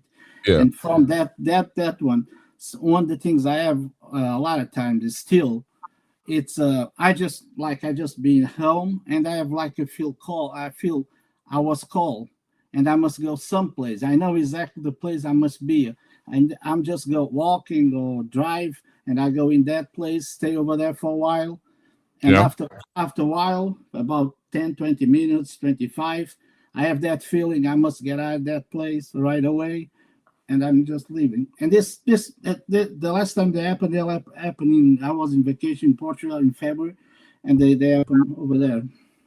So when you get that feeling is usually when they take you, is what you're saying. No, I can tell if you take, but something must be. There must be have a reason why I'm walking for some place, or without nowhere. Nobody there. Everything special always is someplace with dark, and I just remember I look at the sky, waited for even I don't know why I'm waiting, but I know something must be happen. Now, and Antonio, I was reading through your stuff, and I want to ask you one thing: are you yourself an alien, or you a human? The human. You're human. All right. Well, I ask you this is because in 2018 it says your girlfriend. You have a girlfriend? Are you married now? Or you still No. That was my ex-girlfriend. Yeah. Ex-girlfriend. Okay. Yeah. Screw her. You got a new one now, right? Or are you single? No. Anybody? No. No. Oh, No. wait, there you hear it right here. If anybody wants to get on this gravy train, this alien train, Antonio Alves, single man. Yeah, call. But anyway, no, I want to say in 2018 you had a girlfriend and she looked at you, and instead of seeing a human, it says she saw an insectoid. That's right. She's that woman. She doesn't care about UFOs or stuff. That she's the. Believe not believe that for her it doesn't make any difference. And one day we got lunch in my house, and she bring the food. She cook and bring, and the way we are in the kitchen, I start look at her. She look at me with the open eyes and look like scared. And I ask her what's happened. And after a couple seconds, she said, "Oh no, nothing happened." And we have the lunchtime, and we go sit down in the sofa, and what she said, I look at you. Why I have my eyes and real scared, because I look at you, I don't see you. In what I saw, it's she called a bug, and I say, okay, I saw a bug, yeah. Yeah, and we sit down, and I go to the internet, and I showed pictures from different kind aliens. And when they come, the insectoid, she said, "Oh yeah, it's look like this one. It's look like this one." Okay. So what was that? If you are a human, as you claim, sir, how the heck did your girlfriend at the time see an insectoid when she looked at you? I don't know. I because this happened twice. This is just with. Let me just tell you the second. One day we was in the bed, and she looked at me and the same, and they start look real scared, and she just wake up. She just get out from the bed, and she walked to the kitchen. I follow her, and I asked her what she saw, and said, you remember that bug? She called that bug. I see again on you. I look at you, but this was different. The big eyes is so they go so deep inside my head. She make the example like it looks like a knife going in my brain. I have real pain. So what was that? Yeah. So what do you think she was seeing? Were you an actual alien at the time, or were they projecting something? Yeah, there must be that. There must be project something in front of me, because she said, and I got the message like, you must leave this guy away. You can't stay with this guy, And but this is not the reason. We broke up. That's not the reason you broke up. What that means is that Antonio's got enough game. Antonio's got enough game that this woman can see him as an alien, and he's charming enough. She still stayed. I said that because we date for more about 4 years more. This is why I say that they can't be the reason. Yeah. Basically, what he's saying, he put up with her for 4 years, and he said he had to check out. Man, I got you. She had smelly feet. I get it. All right. I have a question. Yeah. What's your question for Antonio? Brittany? Any of the times that you actually lost missing time, do you ever get that back? Like, do you end up knowing what's going on during that time at any point in time? This happened 1986, the first one. March 14, 1986. And that time, I even doesn't know, that country in that time, we have just one channel, TV, and it's a government channel. You can imagine nothing that stuff. Yeah, in Portugal, really? Yeah, in Portugal. Yeah, we have just. What was the channel? I think there was 93. I think there was the second channel in Portugal. Wow! Yeah. Did you get Gilligan's? Now we have hundreds channels, but that time there was because we have a war till 1974, fascism, and the fascism it's in Portugal. Just after 74, the things come a little liberal, and before we can talk, we can say too much. But let's go back again to 1986. When that thing happened, I don't know about that word missing time. I just figured out that when I come to Connecticut, 1987, 1 year after, and the 1988, I met some people from the UFO, and this is this is the first time I saw missing times, Men in Blacks, and all kind. The first time in 1978 when I saw that light with my friend. I even doesn't know the word in Portuguese, UFO. You can imagine how bad. Right. Yeah. But let me just. But when I missing time in 2018, it was different. I understand something was happening with me and with my daughter, and that time it was real different. Yeah. So all right, when you're missing times, obviously. Missing time, you're probably on the spaceship at that time and they're doing something to you real quick. We as humans, when we go to like another country and we want to sample the insects or something, we take a sample, we do our test on it, we might kill them, we might release them back, whatever. Is that basically what these aliens are probably doing to you when you're I think it's about DNA and this because this run in my family. My grandmother, she was adopted. I have my uncle, my aunt, even my mother just talked all this year now, told me about some stories too. Not adoptee, but so lights come through the walls and stuff like that. And what are they going for? I mean, obviously it's your family DNA. Are you probably like linked to like a bloodline that may be in? Yeah, I believe it's that. I don't know if my grandmother, because when we talk about that, even my mother, they take that to the religion stuff. Not, of course, she even doesn't believe about aliens and stuff like that. My mother is 84 years old. And what she think, even when things happen with me at home, she go to see some people, but a religion like priests or something like that.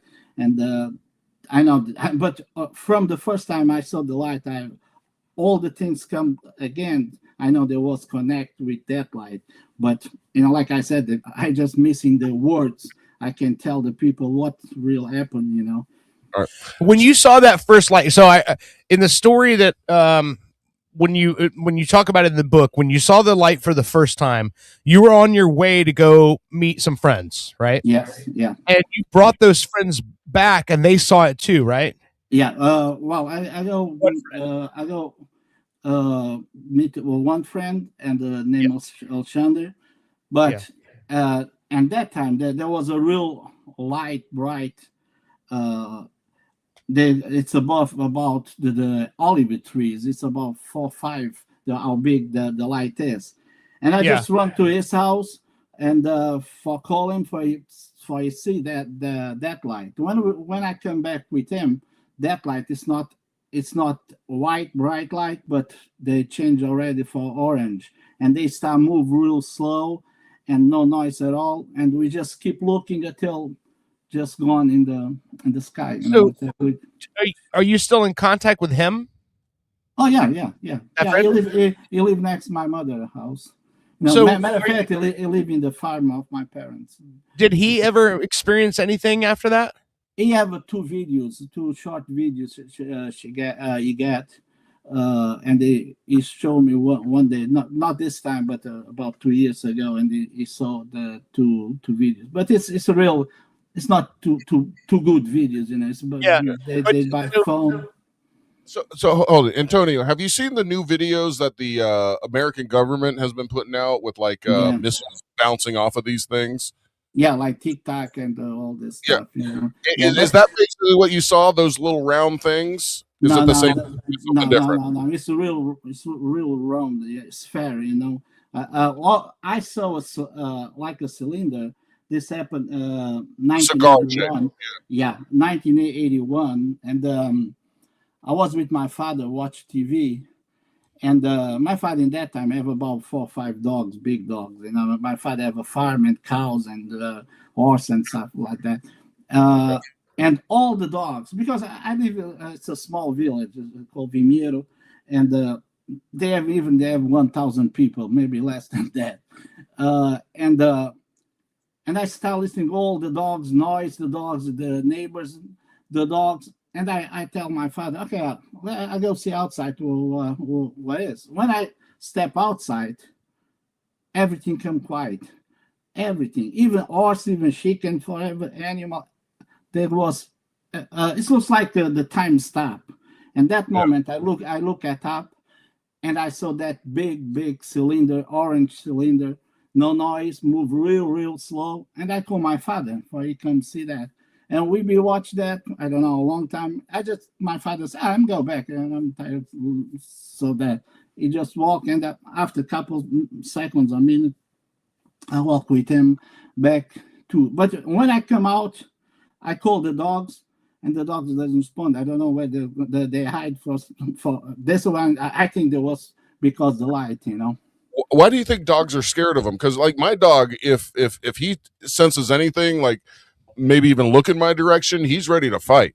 Yeah, but there was not just my dogs. It's all the dogs that are around.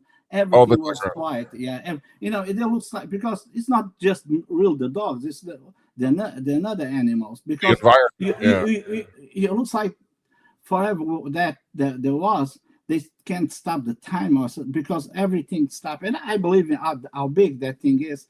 I believe maybe more people saw that light, you know. But like I said, if they saw, they don't know either what is, because.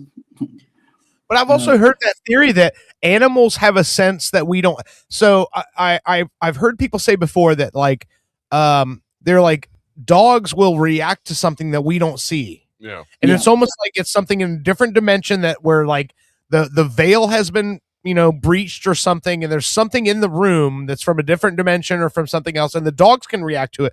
We can't see it because our brains and us being logical has made us to the point where we're blind to things like that. Whereas animals are more, you know, primitive in an aspect, and they notice things that we don't see. So maybe that's what it is that when there's something like this, all of the animals are paying attention and observing that, or obeying whatever command has been given.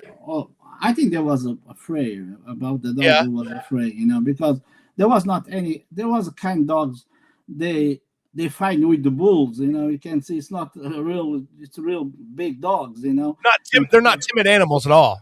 No. But there was training for fighting with the bulls, you know, and there was a real strong dogs, you know, and but something must do to all the animals, not just the dogs. Right. Do you think that when you get called to go to these ancient civilizations and like visit them, do you think there's any lineage tied to your family there, and that's why they have you going back there to see, like, to learn? Sure. Yeah, I think about what our evolution. Or well, I mean, are they wanting you to go back to these places for a reason, more or less? Yeah. I think so. I think we go when I go, because I just go me, you know, and I believe that they must. I believe that something must be happening that moment. There must be like another missing time, you know. You say in 2019 at Cromtech is the word, or Cromlech, you've received messages. I can't read some of my notes about future events. Are the aliens trying to use you as maybe what we would have called like 2,000 years ago a prophet or something.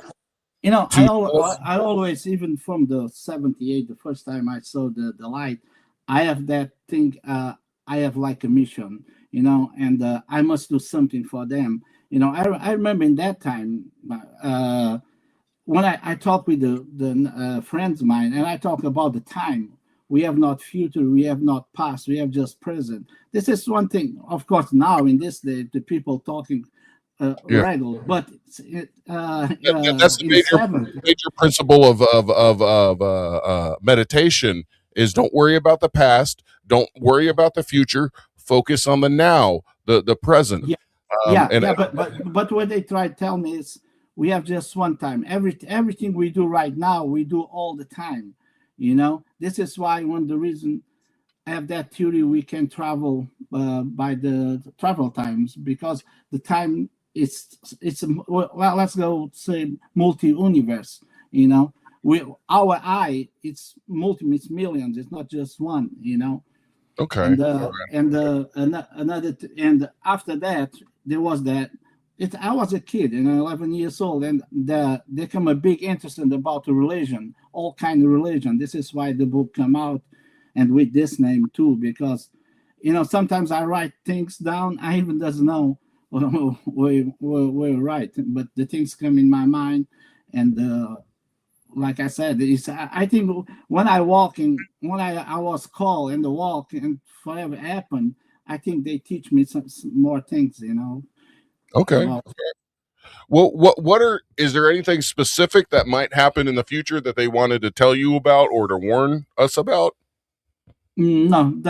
All they just care about the planet. We must be care about take care of the planet. Yeah. And it's funny because it's that kind of news when I see like a fire, the florets or something. It's that kind of news that I even can look at that, watch the TV, because I really feeling what they're doing to the planet, the human all right. beings. So, all right. Now, let me ask you this. Every major religion out there right now has a story about a major flood. And the Christian one that's the most popular, I guess, I would say, I don't know. The one that for the Chinese, there will be another. Yeah, exactly. Yeah. So Moses apparently was told by God, "Hey, you need you build a boat." No. Whatever. Moses parted the Red Sea. I'm sorry, I got what I believe that there never was a boat. I believe there was a lab from another civilization and take that people. When in the Bible they said, okay, they take a female and a male. No, what I understand. DNA, yeah. It's about DNA. It's they take just the DNA from that kind of animals, go to the lab, wait for the flow back to everything back normal, and start the life again.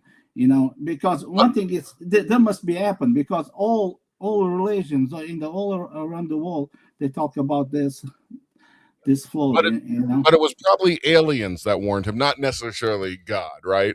Yeah, and what I believe is not God. It's mad and do all that against the people. No, they have that technology and they know that thing will be happen in the future, and they must save the human beings. That's what I believe. Yeah. Because the DNA, there was all the time interested about the gods or the aliens. Let's go just the beginning of Genesis, when they said they take a rip from the Adam and they create the Eve. Well, what they talk about is another experience with the DNA. It's not take a rip.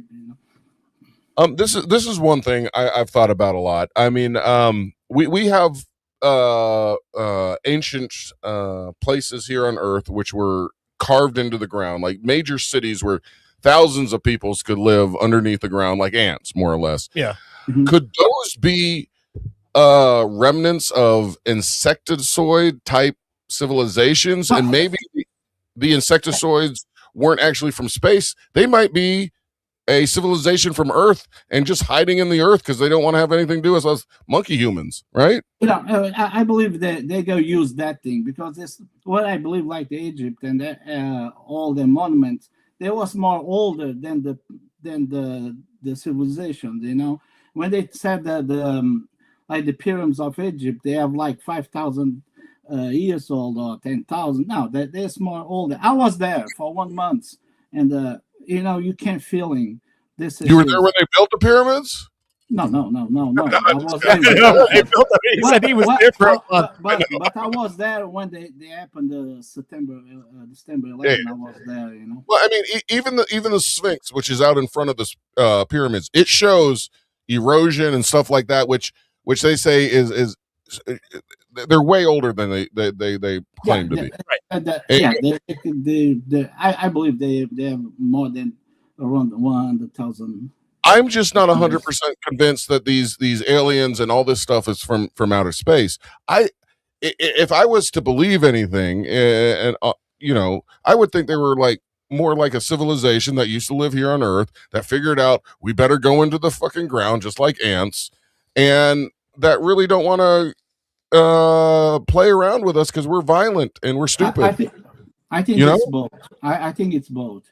It's yeah. I think it's like Atlantis or Lemuria, that people, ancient civilizations, but also some different aliens from different parts of the universe. You know, because if you go like I have in my book, it's I have one chapter in my book, and they talk about the ancient civilizations. The gods told them they care about look like Orient constellations, the plates, you know, and they said, even the gods said, we come from that star, we come from that constellations, you know, and that's why I say I think it's both. We have still have the Atlantis with another name, and the real advance, and we have also aliens. The name of your book is Gods or Civilization from the Stars. If somebody wanted to buy it like me, because I want to, now that I've talked to you, I would love to buy this book and actually read it. Where would I go? Who would I buy it from? Would I go to Barnes and Noble? Well, it's in Amazon, but if you go to my Instagram, you can get the book free, because I don't make money with the book. You know what I feel is, you don't want to make money. Then why are we doing this? No. Because that's what I go explain now. Because I feeling if everything they teach me, and I wrote in the book, they was free. They don't charge any money. You know why I go charge food for the people? This is a mission. It's not, you know, the book came in Portuguese in 2010. They come in English 2025. And 2010, they have a lady asked me, we don't know if you go sell a lot of books, because you are not, you know, people that does know me. And I tell for the lady, I say, look, if I sold 1 million copies and I don't got any penny, not any money, I don't care, because the mission is just split the people that there was here and they still here. Right on. I appreciate that, man. I mean, that shows that it's something fucking for real for him. Yeah, that he wants to get this. Well, that actually is part of that. So that's something I was going to ask. So because I'm curious about this. So, and you're, I think when you're like what, 61 now? 60. Yeah, 61. That was in November. So how many? Because obviously now, in the climate we're in now in this world, there's so much crazy shit going on that and the government has started to admit. I remember having a guy on a previous podcast I was doing 10 years ago who worked at Wright-Patterson Air Force Base, and when he was telling us his stories, we had to actually disguise his voice because he was worried that he was saying stuff he shouldn't be saying. But then the climate has changed now. So at the age of 61 that you are now, like, how many years of this going on was it where you felt like you really couldn't tell this story and that you might be worried about what people thought of you? And is it just something that you've come to a point in life where you said, I have a story, people need to hear it, fuck all the bullshit, I'm telling people my story? Well, we had two different concept about if you talk about in Portugal. I was in talking shows, TV talking shows in Portugal, and there was we look at the people and we can read in what they think. They think this guy can lie, this guy won't sell book, and all. If you when I come to United States now, the things is different, especially now with the age disclosure and the government, and the thing and I think that Hollywood even the Hollywood they changed the movies about aliens. If you go back in the 40s, 50s, the aliens kill everybody, do this, and now the aliens come in peace, and it's real different now. Right. The concept about I think that even the government together with the Hollywood and another programs is they try slow try open the minds of the people. But if everything depends how religion is the government. I'm sorry, it's the countries where when you go talking about this stuff. Because Antonio, there was another time that this is really fucking cool. The Men in Black came to see you twice, right? Yeah. This happened 1980 and 1981. Well, like I said, I live in the small village, and we have just school at 3 till 6 degree. After that, we have a bus in the morning, and we go in the city for do the rest the high school, and we have just class in the morning and till 12:20, and we have just the bus 6:30, and where we decide is some, not everybody of course, some we go ask right before we go be early at home, and usually they go two, three, no more than that, ask right, or groups, the groups. And I go with a guy that because this happened with two different guys, and I go with another friend of mine. And one day I was asked for a ride, and there come a black car. I want to just tell one thing, because this story about the Men in Black, they come up when I'm meeting with the president of APO, the Portuguese UFO research. Yeah. And the guy was real crazy about that, because I even never think about it was men. I even doesn't know that time Men in Black that name. Antonio, hold on. So it says the Men in Black came to you and they asked you about UFOs, pyramids, and also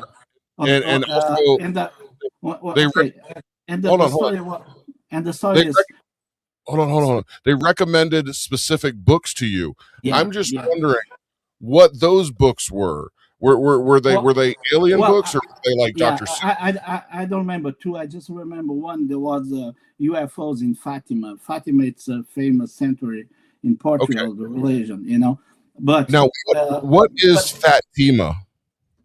Fatima, the Lady of Fatima. It's there was a miracle, the sanctuary, big religion in Portugal, and they show the Lady of Fatima show to the three kids, and they come real famous because every month they show up to the kids until October 30, 1917, the year.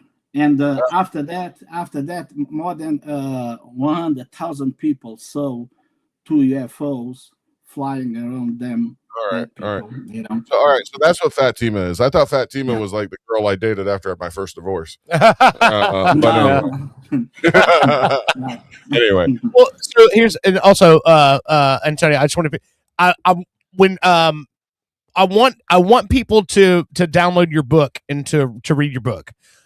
So if you want to give out whatever your handle is on Instagram, I know I'm on your Instagram. We're on your Instagram as a channel here, but give out your Instagram so people can download the book. Cause I don't want to try to cut you off on stories, but I want people to go read the book, because it's going to be better when they read the book.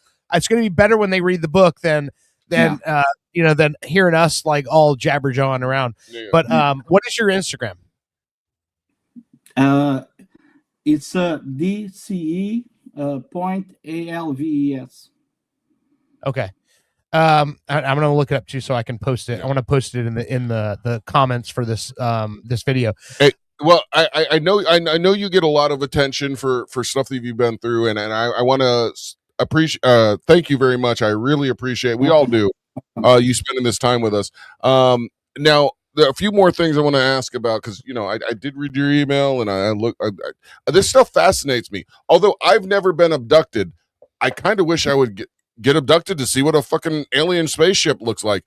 It says you went through some a memory regression type therapy. Do you remember anything what the inside of a spaceship looks like?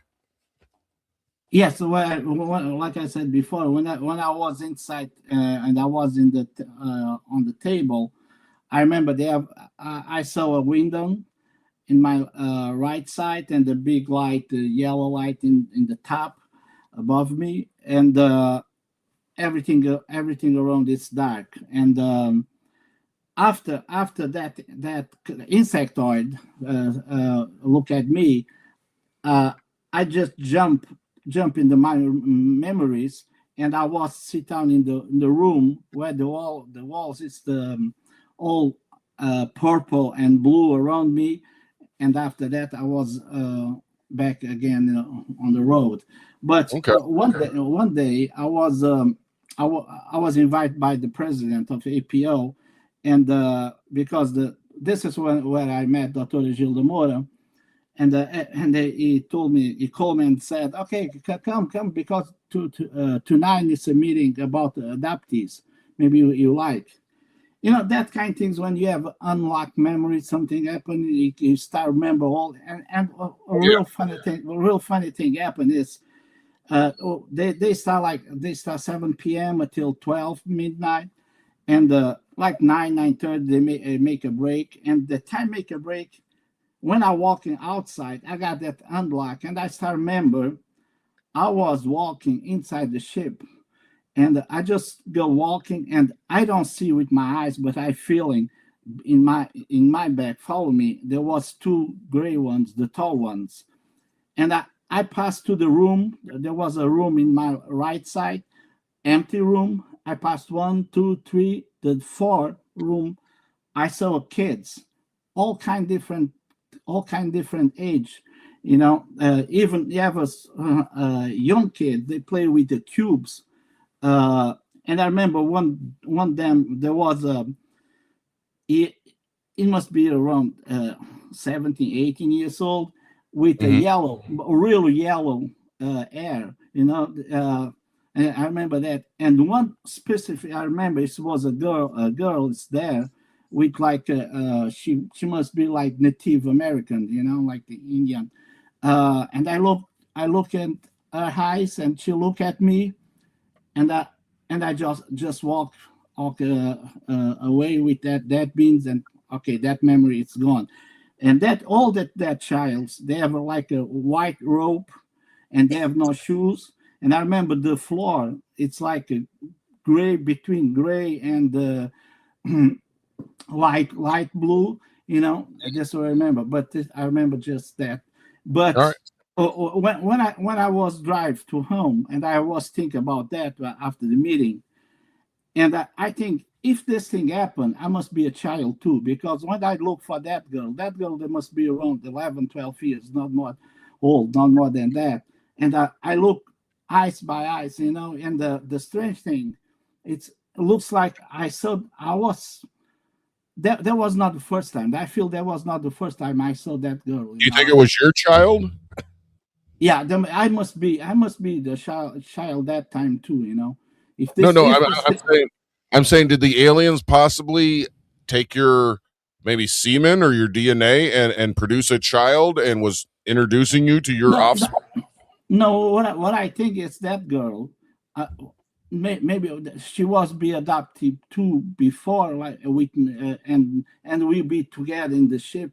I don't know when, but that's why I feel we was real close each other, But for me, I never remember I met her before, All right. No, yeah. Did they ever like hurt you where you needed to be hospitalized?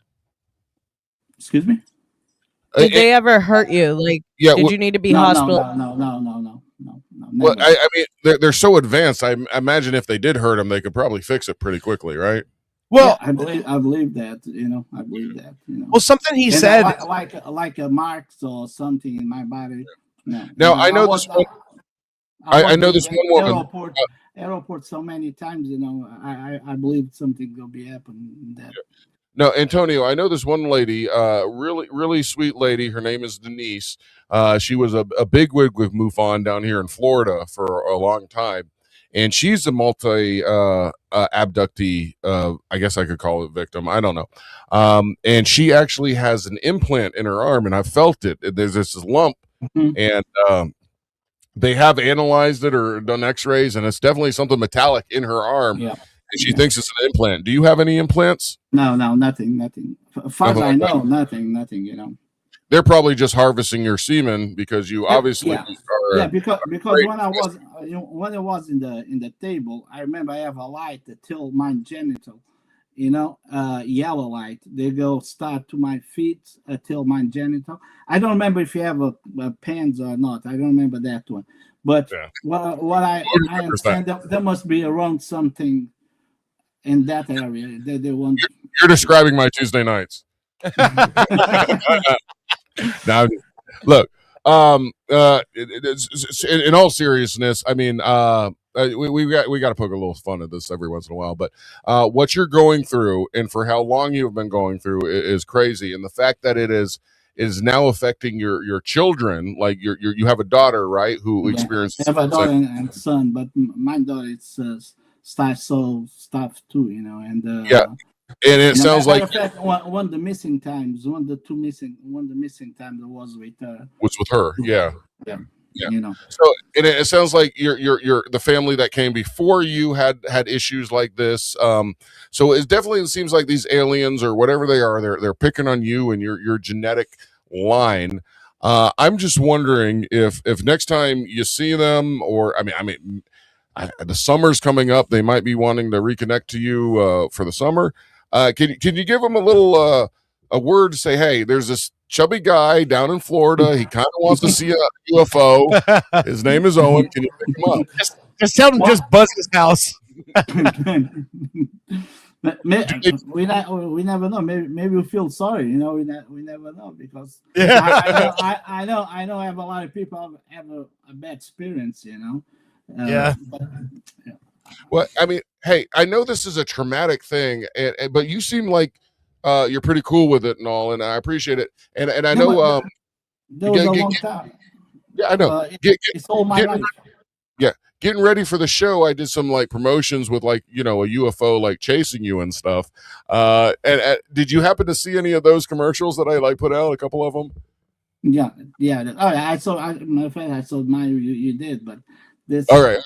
But it's funny, right? You didn't look at it and because get like, one of the things I sometimes I walk by myself in some place for try to be in contact with them. There was nothing that scared me.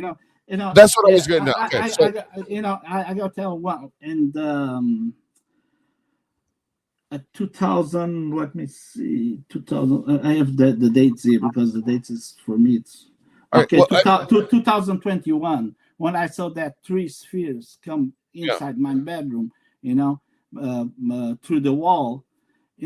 That just go in my bed and I just look that thing fly around my bed, and after a while they just go on through the wall again. I just go sleeping. I just turn the light on and see if the room it's okay. Turn off, and I just sleep. You just got so used to it now. You're like, it just happened. There was not. I have a question. And I have to really ask quick just to clarify, because I text the show. I'm the one who answers the Instagram, and so when that video posted, and then you had messaged me and clarifying the time, and I was like, "Did you see the video? You liked it, right?" Because we're a comedy show, but we're also paranormal. When I saw the video, so Owen took your face and made it AI, and you're running around your yard while these UFOs chasing you, and I thought it was hilarious, and I'm like, I really hope he thinks this is funny, because I thought that was the best commercial. That was our commercial for the show tonight. Yeah, and the true life, I have no choice. They catch me right away. I know. I have another question for you. Yes, dear. I didn't mean to cut you off. So we're what is your favorite alien movie out there? Oh. And is it anywhere close to what you think goes on? Not real the movie, but the series. It's the Taken from the Steven Spielberg. Taken. Okay. Yeah, and another one. It's a series too. It's the Stargate G1. You know, even the movie. The movie is really good. You know, but it's the Stargate too. You know, this why there looks like it's different. You know, from the Taken, but no, in the real deep, it's the same. You know, they tell the same story. You know, and the Taken. I remember, like we said before about the family running the family. The Taken is that. You know, they come with I don't know 1960 or 1947 when they happened to Roosevelt, and all the years. You know, 2000 something. I don't remember when the movie come. So in the 80s, you were still you were in the process of moving to America somewhere in the 80s. But in the 80s, there was this TV show here in America called Alien Nation, and these aliens that had these like weird markings on their head. They got drunk off of sour milk, integrated with humans, and this particular area.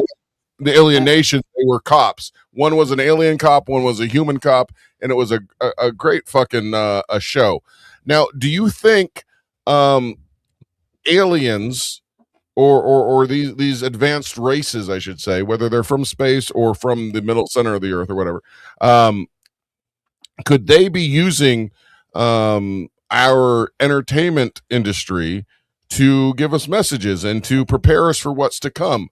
Like they use everything, you know. Okay. From the politics to like I said before, the all you they all, you know, in my time, you know, we saw like the Mickey Mouse, and like now I say now, but we talk about 20, 30 years, they change, you know. And one day I was going with the book in the school, and I tell the kids is from the 4th degree, and I tell the kid, it's the classroom of my daughter, and I tell what is the best part, and I explain the shepherd, the missing kind, the UFOs, alien, and even the portal dimensions. And all the kids, it's real crazy, because when we talk about the dimensions portal, because this is what they saw right now if you look at the cartoons right now, it's all about UFOs, or about I don't say all, but it's a lot, you know. They're already familiar with the concepts. Yeah. So it's almost like I think it's like prepare the people for what they're going to be happening in the future. The contact we going to be having, you know. The other thing, and I know we talked a little bit about religions, and obviously religion is touched in your book as well. But every religion, and the main one, Christianity, of course, Jesus says, "I will be back. Get ready. Prepare yourself." Every religion talks about that teacher saying, "I'll be back. Don't worry. Get ready."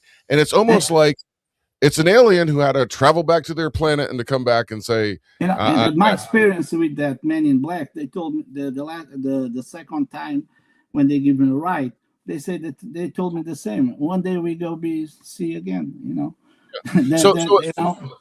So it makes sense, if it's getting closer to the time they're going to come back, that they might get us ready with videos and movies, you know. They don't come back. They still here all the time, you know. They never left. They never left, you know. They all, you know. And I believe in, we have a lot of hybrids walking. Oh yeah. Yeah. All right. No. Justin Bieber, is he an alien? Sorry. No, never mind. He no. He said it's Justin Bieber, one of the aliens. Do you know who Justin Bieber is? Yeah. What, the singer? Yeah, that little kid. Yeah, I mean, he's an adult now. Is he an alien?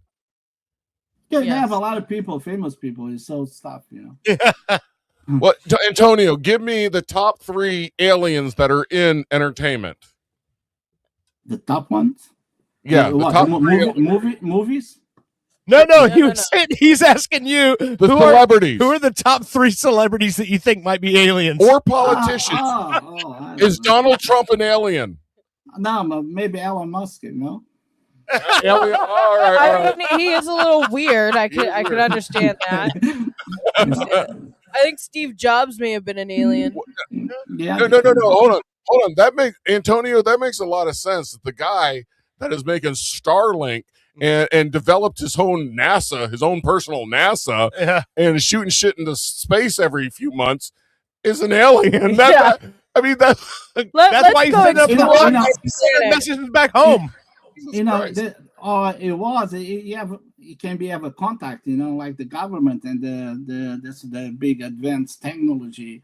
We can get it.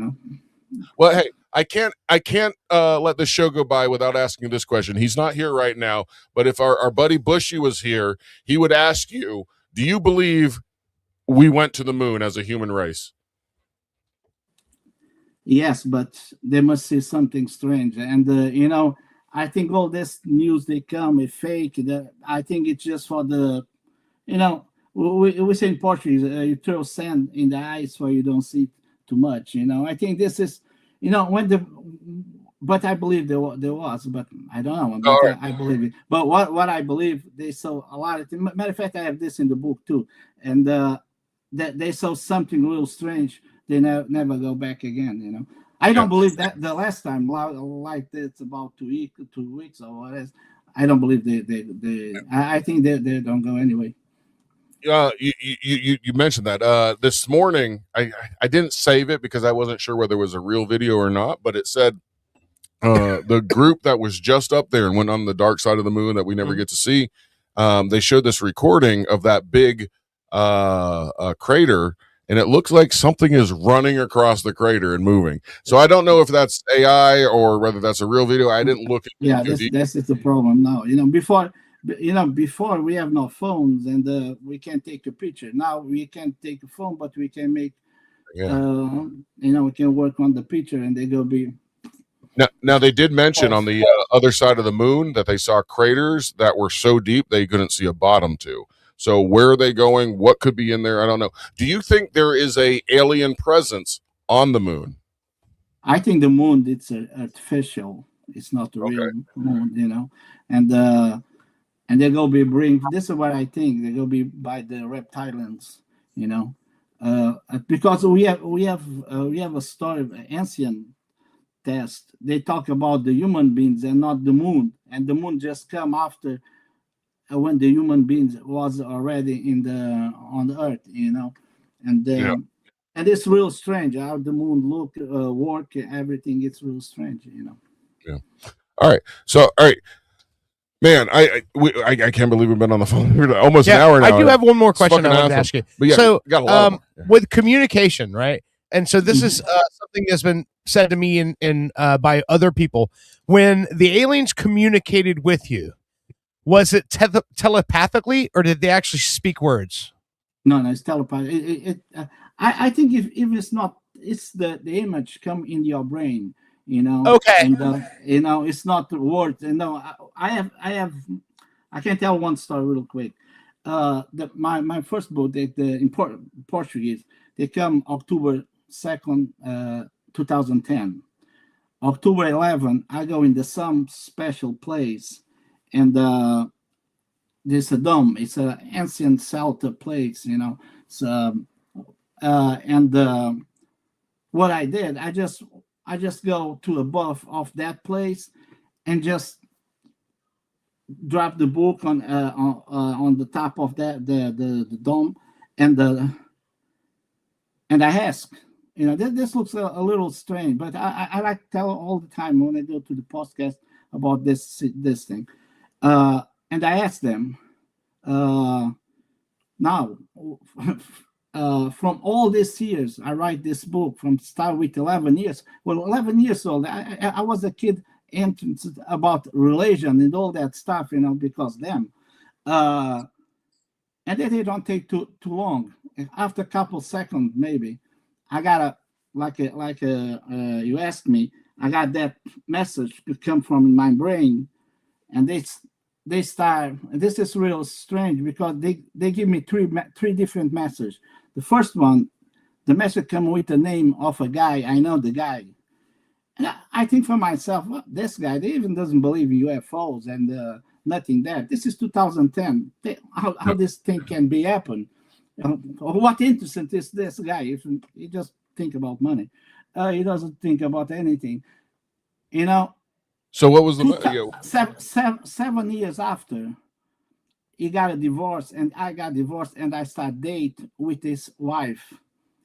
7 years after. This is the moment I understand why that message, because they changed a lot in my life, and like that girl that they saw she called the bug, that the same woman, But so I got what was yes. I'm confused to what the message was. What was the message that you should date that guy's ex-wife? I think the message, because with her, I did more things about the UFO areas with her. She take me for some different places, and I think she helped me, and there's some no people and everything. But I got the second message. The second message, they said the book doesn't go stop here, because I asked what I go do with the book, and they said the book they go be touched in the four corners of the planet. Like a human being, what you go think it will be a bestseller or something like that, But no. Look, this happened 2010. I start do 2025 the podcast. This is what they try to tell me. What I'm doing now, everybody in the world can see us, by the podcast. You Right. understand? And the book touching the four corners of the planet, not by sale, but by the podcast and another interviews. This is why. This is what they told me. And the another one, the number 3. They said I go be a contact. I go meet with a real famous singer in the world. I remember, I just think myself, look, this is impossible, because that guy is real, and they give me the name, and they say it's impossible. This guy is real famous. What was his name? I'm sorry. And I think I have in the book. And the message, they come again and say, no, one day you go meet this guy, Ricky Martin. And no, I just can't say it's not American singer. Yeah, he gets it. Okay. Every night I fall asleep, I dream. Doesn't happen yet, but if in three things that two happen already, I believe one day I go meet this guy. And it's funny because the day after, I go in the internet and do check with that name, and that guy is pretty interesting about UFOs too, And I even wow, that. okay. Wow. Yeah.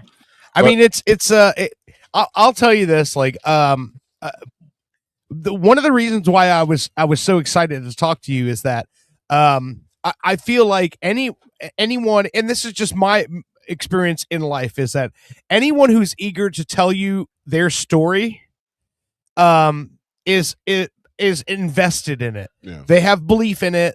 They feel strongly about it. They feel like the story it has weight. It needs to be told.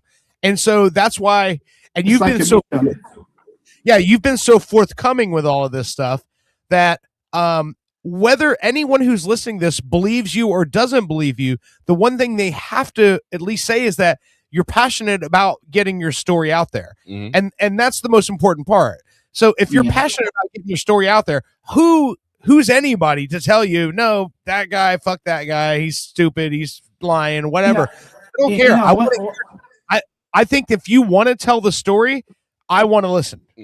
One of the things is, especially when I go to talk shows in Portugal and Spain, and I want the people know I talk about my book, but this is not about money, and in that time it's not, there was not in Instagram, but right now everybody want the book. You can have it free, just go on the Instagram. This is zero about money, about even the fame. It's not about that. It's about tell the story about the emission with the book, One more thing I want to say real quick. Oh, yeah. So I have a friend of mine who reached out to me this week when she heard that you were going to be on our show, and so what you have said in this interview has basically aligned with what she said.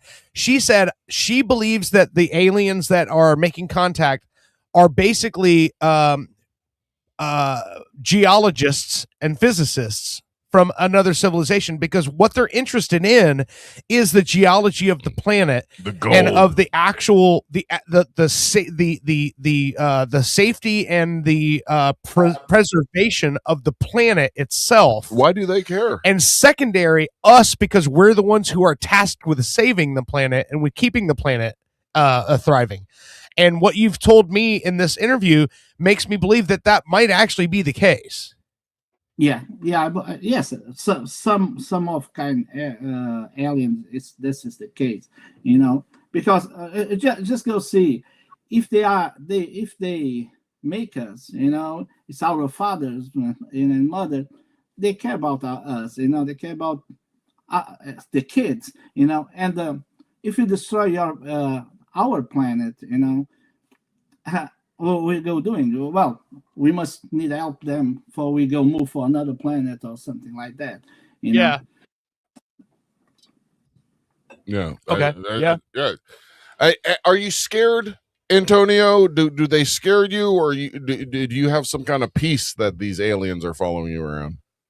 No, I'm not scared. Like I said before, sometimes I just walk by myself for some place, quiet place, dark place, and just look the sky, and sometimes I have some presence to me, and I talk with them, and sometimes I got that kind message in the brain, like telepathy, or maybe that, but not prayer at all. And obviously, I'm sorry, because why you go free? They can do anything they want for you. If you want, they take you. They can take you in the middle of New York. You can do anything. The guys have the technology so advanced. Yeah. You have no choice. Yeah, there's no defending yourself against this. You know what? I can tell the dirt. I can tell that this guy on the phone here, Antonio, not only does he believe what's going on and what he's telling, but I can tell he has a big cock. You know why? Why? Oh my God. Because an alien would not waste his time with a guy with a small penis, because it's so hard to probe that thing. It's so tiny. You can tell that this man is packing and that the aliens appreciate it. Am I right, Antonio? I don't know. It's your perspective. It's not my. I don't know. That's a yes. I'm 9 inches. I got it. I got it. Yeah, you don't have to answer that, Antonio. Oh my God. So we're just and also we, as I tell anybody who we talk to, if you ever find yourself in Orlando and you want to go to Disney World and everywhere, come down, hit us up. We're here in Orlando, Florida. We're a big tourist destination. Have you been to Disney World or Orlando? No, I never been. I never been there. All right. Well, if you I've get down, in a lot of different states, but not. I'm usually in a comatose state. But anyway, I'm here right now. Yeah. Now you said you have kids and stuff. What's your young? And do you have any young kids, or are they all grown up now? No, she has 19 years old, and my son have 35 years old. All right, so they're grown up now, and they're experiencing the same things you have. Do you ever worry that I don't know? I know I worry more about my daughter than my son, because that's what I'm saying. And that kind of thing, the adoptees, what I see, another documentaries and another people talk, the women suffer more than the man, Really? And, because I don't know if they have a lot of stories about the hybrids, and they take the woman and the pregnant and all that story, and that's just not real funny. Antonio, I know this might be a hard question, but I imagine that the aliens probably got you to mate with maybe one of their females. Do you think maybe they did the same thing with your daughter, had her mate with like one of the males? One thing I know already, because when my daughter have about 11, 12 years old, I think, and she wake up in the bed, and she saw a big shadow more than 2 meters tall, in her bedroom. In the morning, she has a mark, 3 W's in the right in the shadow. All right, yeah, And that's not cool. Anyway. That kind of marks that never happened with me, and they start already with her, And she has some special gifts. I can tell on air. She has, and she starts show us with 4 or 5 years old that gift. Or like telekinesis type stuff.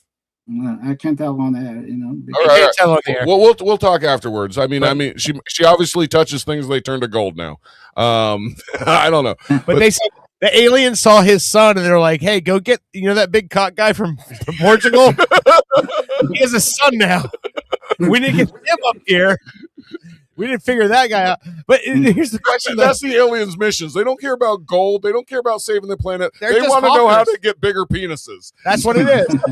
All the aliens have small penises, so they search out the people with big ones, and they go, "How can we grow that?" Our eyes are big, our fingers are long, but our penises are tiny. We need to fix them. Or maybe don't have, maybe don't have. Yeah. Oh, and also here's one thing. I would so I'm a comedian. I'm a stand-up comic. I would be tortured by my friends if I didn't say this to you. So all the stories that we've heard in the past about these redneck guys from trailer parks, and they say the aliens brought us up here and then they probed us in the ass. You never got probed in the ass, right? Fine, I remember now. Yeah. I would say the same thing. So that must just be a redneck thing. They're like, oh, this guy, this trailer park guy. He's like, what are we gonna do? I don't know. He's stupid. He smells like Bush Light and Marlboro cigarettes. Just put something in his ass and send him back to the trailer park. In alien culture, if you have a trucker hat on, that means you want some probe in your butt. Yeah, I mean that's alien speak. Oh my goodness. No, but 100%. If you do get taken, or I mean, call your daughter too, and if she gets taken or your son, let them know that this chubby guy down in Florida really. I would take an anal probing if I got a ride on a spaceship. Oh my god! I mean, that's a pretty good give and take, right? I think that's a good get. Yeah, that's worth the price of admission. You want to milk me for semen? Do it. Give me a ride to Alaska. I don't give a shit. Just let me see the inside of this thing. Yeah, yeah. And honey, help me. And Antonio, I'm married to a beautiful woman here in the studio next to me over here. But honey, if I was I know I have no like hall pass for anybody like here on Earth, but if I was abducted by an alien, No. And what? Hold on. No. And this creature, No. no, I couldn't fuck an alien. No. Okay, I mean, I would have to tell the alien I'm married. They might not get that concept and rape me. I mean, army. Maybe they don't care about that. Yeah. You tell the alien like. Listen, my wife is from Boston and she's half Mexican. She'll be up here with a switchblade in no time. They would not care about any of that.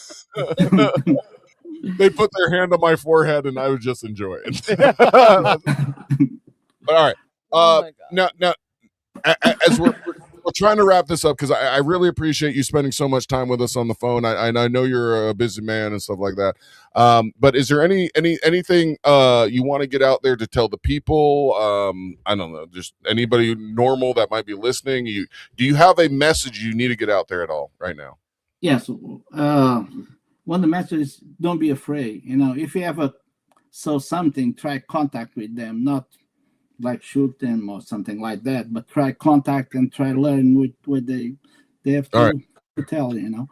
If you see an alien, don't shoot them. Wave at them. It's better not. But try make a contact and try. Don't try to take them home. Take them to a public place. No, but I think what he's saying is he's like they're not. They've done no harm. They don't mean you harm. If they tickle your prostate a little bit. If you're privileged enough to have contact with an extraterrestrial, welcome it in and make the best of it. The book is Gods or Civilizations from the Stars, and I mean, there could be a third line: gods or civilization from the stars, or insects that live in the ground here on Earth that we don't know about yet. Oh my That goodness. could be a third. That is not the But- name of the book. But Antonio, if someone wants to have a print copy of this on their bookshelf, they go to Amazon. That's correct? what the cover looks like. Yeah, there, everybody. that's right. That's right. If you want a print copy, you go to Amazon. If you don't want, if you just want to read the book, then you go to Antonio's Instagram. And it's dce.alves at an Instagram, correct?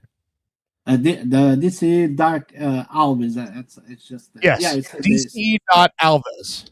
I'm going to Amazon right now. Gods or civilization. Why such long words on your? You should have just wrote aliens. Oh my god. Don't tell the guy what he should have written. I know. It's his book. He wrote the book. Let's go think another way. If you go tell aliens, maybe we are the aliens too. You know. That's what. That's what I think. Possibility. This is why I always call ABs, not aliens, because we are the aliens. We are not from here. You know. You know? Do you think we're from Mars? No, we think it's experience. FF. Let's go see 50-50. You know, from the monkey and from the dead beans. You know. There we go. And when we talk about race or something, different colors. No, what I believe is we are from the monkeys, but from different civilizations from the stars. You know.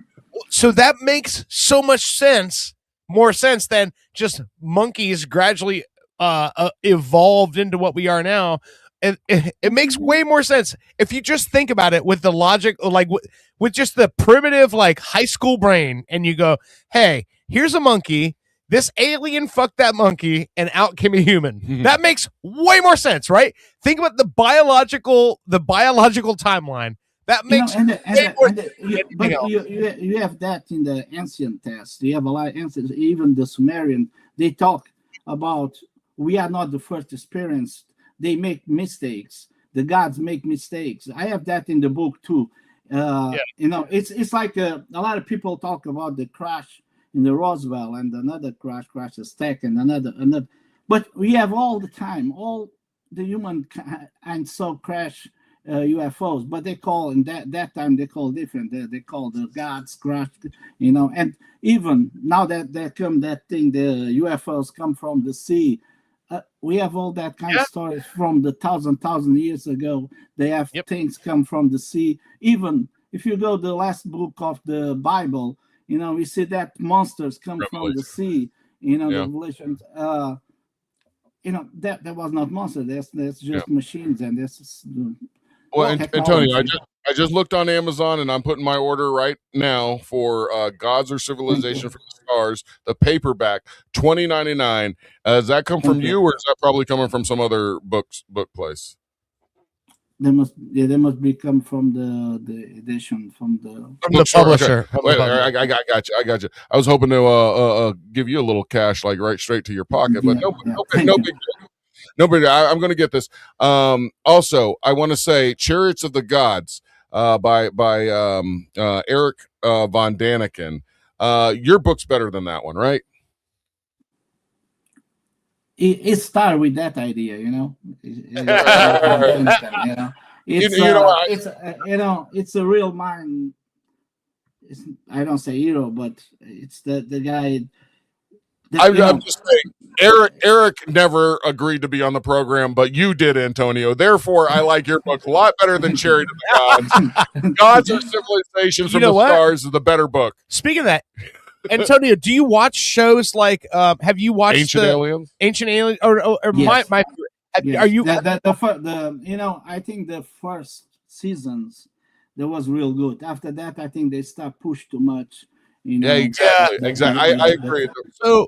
I agree. Have you watched? You can say in the first season one thing, and the 12th season you go see the same thing, the same place, and they go change the ideas. You know, doesn't make sense. There's this one guy, Philip Copens or whatever. He died like 20 years ago, and they still use him on there. Yeah, my poor guy. So have you been following the stuff that's happened? The series Skinwalker Ranch. Skinwalker, a little bit. I was in the Skinwalker Ranch In the COVID time, my son take me to the Colorado, New Mexico, Arizona, Utah, all that, Nevada. I've been next the Area 51 to, just we be in the Roswell too. And we just go around, just driving that COVID time. And that was good. We will be in in the Las Vegas, and all the machines, it's for us because everything is closed and nobody's there. There was a COVID time. Yeah, I was just curious because some of the things that happen on that ranch are so unexplainable. Similar. Like they have like this area in the ranch they call it the Triangle where they shoot up rockets and then they just hit something that's invisible and explode. Like a dome, an invisible like there's dome an invisible dome Yeah. in the sky. And they can't explain it, and they don't know. I saw that invisible dome too in Portugal. No shit. Yeah. I can tell the story. There was one that days I was go to the bed and have that feeling. This is 2006, I think. It's 2006. And I started feeling I must go someplace, And matter of fact, that was real close. I was walking, and there was no book yet because the book came to 2010, the Portuguese in Portuguese. In 2006, I take just the paper, just the papers where I wrote, not in the book. Like a manuscript. Yeah, that's right. And I'm just walking, and I stop in that place, and I look up, and there was that dome, but you can see through them, and you can see the sky. But the funny thing is, with all these years, I look at the sky and I know some constellations, and that night, I can't figure out any constellations, and I say something is wrong. And that moment, I saw in the front of me. This is real vision. This is not by the mind. 4 shadows, two tall ones and 2 small ones. And they have that figure, the gray ones, And I just put the papers on the floor. But there was a road, and I asked them, "What do you do with this?" Again, like I did in October 2010. And I asked them, "What do you do with this?" The guys, that shadow is about 2 meters from me, and I think that message they come from the guy from the left side, the tall one. He said, telepathic. I go met somebody. In all my life, I have some that encounter. They tell me what it will be happen pretty soon, or they go take a while. And I go met somebody, and that one they will be help me finish the book. Because I am not that kind of guy about the computer. And it's funny because I talk about UFOs and I'm not a real expert in the computer. And they said, okay, I will find somebody, and that thing they just gone. And after that doom just gone, and the sky they can be normal again.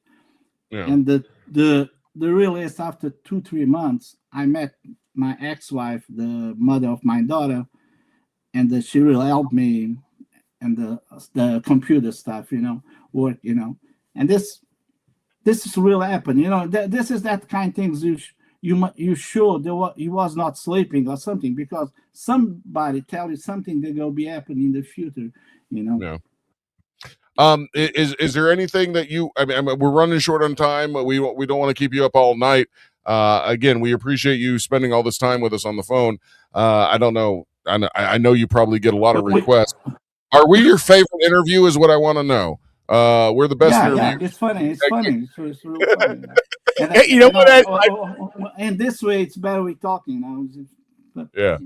Well, yeah, I thought so. I've watched a lot of the interviews you do, and I think it's very clinical and straightforward. And that's when I told Owen, like, when we do the interview, because Owen was the one communicating you through the email, and I go, he knows we're like a comedy show, right? Like, don't get me wrong, we're not just we believe like or we're interested in all this stuff. There you go. That's better. But we're not. We want to crack jokes. We want to be funny. We want to be entertaining because I think personally that gets the message out better when it's entertaining and it's fun. It's way better. UFOs is not. We be in the church, we can laugh, you can make funny. Usually with another guys, we talking and we make fun with aliens, UFOs, or something like that. Like maybe we got a nice girl in the space, something like that. Just funny stuff, not really. Yeah. All right. So Antonio, we know you believe in ghosts. I mean, aliens. Do you believe in ghosts? Yes. Yes. All right. So, and after I have experience with aliens and ghosts in the same time. At the same time, okay, that's unusual. Yeah, it's unusual, but it's you're feeling like if heaven exists, that is the must be feeling. You feel real peace when I have that experience. There was 2000, I don't know, maybe 2020, 21, something like that. Hey, so all right. So you do believe in ghosts. You do believe in aliens, obviously. I mean, do you believe in an afterlife? Once we get to the point where we, as humans, die, do you believe there's something after this? Yes, I believe that they have another life. But I believe, like I said in the beginning, we do this life all the time. But we have not, if you talk about reincarnations, that's right, or just life after that. Yeah, this is two different. We're gonna have to get this guy on the phone again because afterlife, aliens, possibly two different things. How do they tie in? Blah blah blah. Okay, what I want to get. We've been discussing a lot on this program, and I know we're running out of time. And this is a deep question for me to get to at this late in the show, but. There's a lot of stuff out there that talking about reality as we know it might be just a simulation or a hologram of some sort.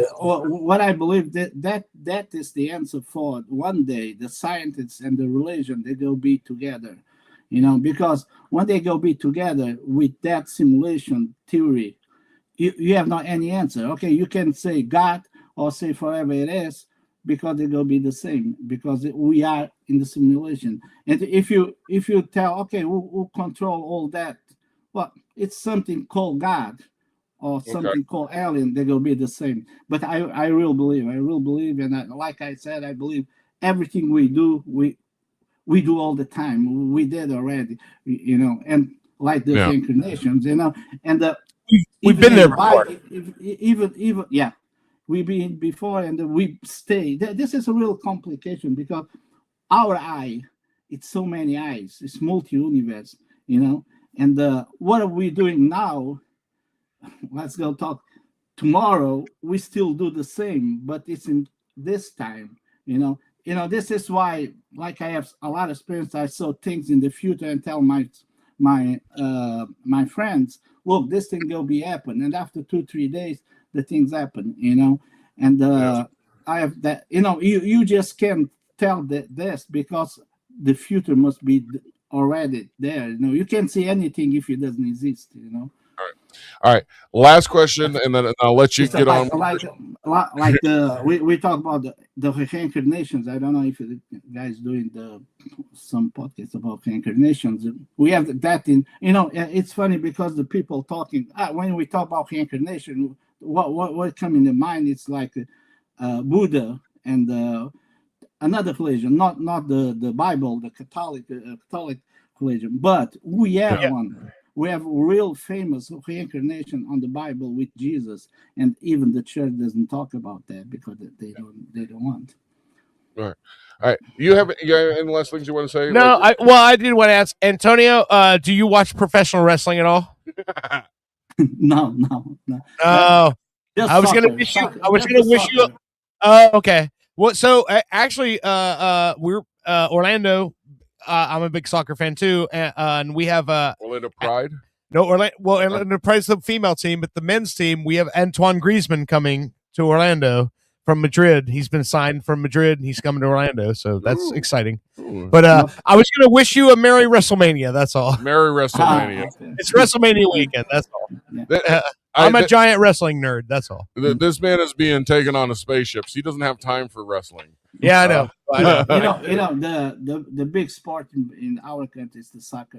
This is yeah, of course. Yeah, we have that famous Cristiano Ronaldo. Yeah. Ronaldo. Yeah, of course. Yeah. Ronaldo, one of the greatest soccer players that's ever lived on this planet. Yeah. All right.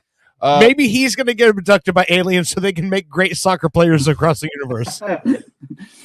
I don't think so. You care too much about that, but aliens could care less about balls. They have more things fixed the world than that. And also, if aliens took Ronaldo and cloned him in space, no other aliens would ever get laid again because Ronaldo is such a gorgeous human being. All the other aliens would be like, "What the fuck did we do this for?" With that leg he has, he could just kick the UFO straight to another universe or some shit. All right, honey, over there, beautiful Boston Brit there. Do you have any other last questions for Antonio, who has spent an ample amount of time talking to us and dealing with our bullshit? So I thank you, Antonio, for that. Do you have anything less? Yeah, she wants to know how she can not get abducted. You seem to have been able to tap into that whatever abduction gene, but she wants to know, is there any way that she can make sure that she does not get abducted by aliens, because she doesn't want to probe up her hoo-ha or up her booty or anywhere in her, right, honey? Right. Is there a way for people to safeguard themselves? Sounds like no. Yeah, I don't hear you yet. Should I start wearing a tinfoil hat? Tinfoil is their weakness. Antonio, would you be interested in talking with us again sometime? Like maybe in the future? Yeah. 6 months down the road. I'd love to get you back. My brother is a member of MUFON. He's investigated a lot of stuff, and I know he would probably he's not available tonight, but I'm sure if he's listening or he's going to watch this interview, and I know he would be. I was in an interview with the director of the Massachusetts MUFO. Last month I did. Yeah, and just saying, just in case any ladies are listening there and you're single and this guy tickles your fancy, what is your type of woman? What kind of woman do you like, Antonio? Brunette. Brunette? Yeah. Okay, brown hair. Do you like them like from Portugal? Do you want them from America, or do you want them from South Africa? Woman is woman, it doesn't matter. Yeah, it exactly. doesn't matter. Yeah. All right. As long as she can woman, I want her. Yeah. All right. I appreciate your time, my man. We will be in contact.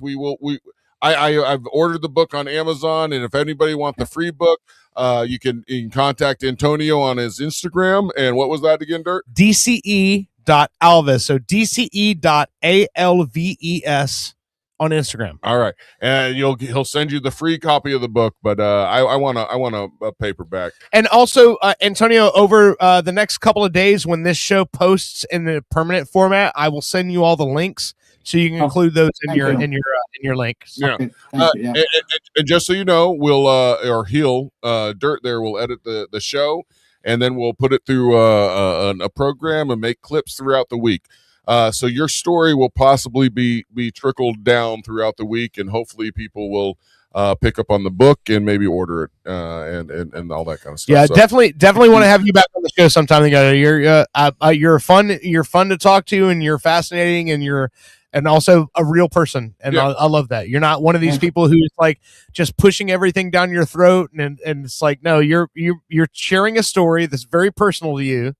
And you're just being free and open about your information, and I like that. And I love the fact that if you want the book, I'll give it to you. You don't have to fucking buy it. I'll give it to you. Yeah. Find out what the aliens did. Yeah. I don't know.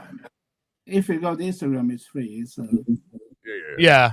But I would like to add to your sales. You might have sold like 10,000 books. Now you have sold 10,000. And also, we're Americans. If you can put a book on the shelf, it makes us feel better. It makes us feel, It looks like, oh, that guy reads. He has books on the shelf.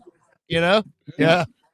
We're not known around the world for as in my country, it's the same. Yeah. I'm starting to think people are people no matter where you are. Yeah. You know. Yeah. But all right, Antonio. The cell phones change everything. You know. Yeah. Of course. Again, we appreciate your time, my man. Thank you. We could probably talk to you Welcome. for an hour, but I don't want to keep you on the phone for too long. We will have you again. If you get abducted, send us a message and let us know right away. That way we can get your story. I forgot to tell you if you go in the Instagram, my son recorded a year ago a UFO, and you can see that film.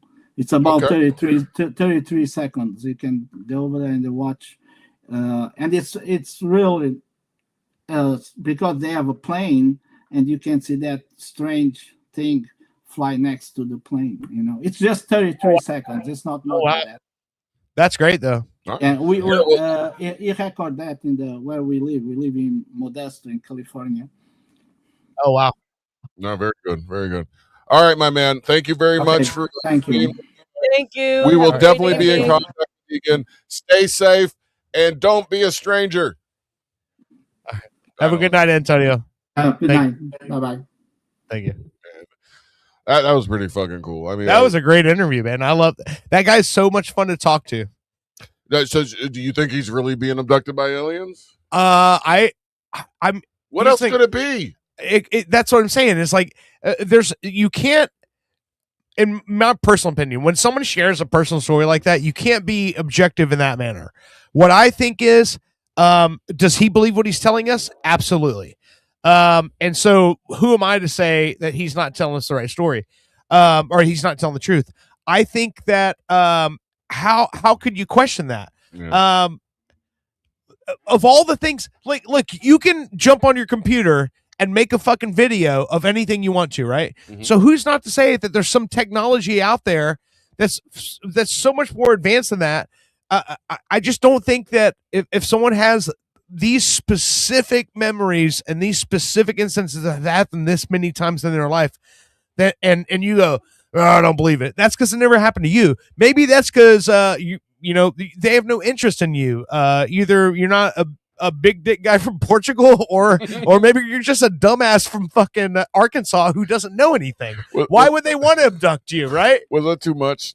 Should I stop not talking about the alien abductee's penis? So no, much? I don't care. I mean, and the thing is, like, obviously, you could tell from the interview with him, he's heard everything, and I think I think it's very obvious from the conversation we have, we're genuine in the idea or in our wanting to get information and wanting to know what happened and hear the story. And he's just a cool dude that has a cool story and he wants to share it with people. And he's not asking for money or anything. He's just saying, here's my story, listen to my story. And I think that's what's great about it. Yeah. You know, he's not trying to become a millionaire off of his story. He just wants people to hear what he has to say. And I think that's the genuine part about it. I think the reason a lot of people question or even like poo-poo the idea that somebody could get abducted is the fact that people like normalcy. People like the same thing.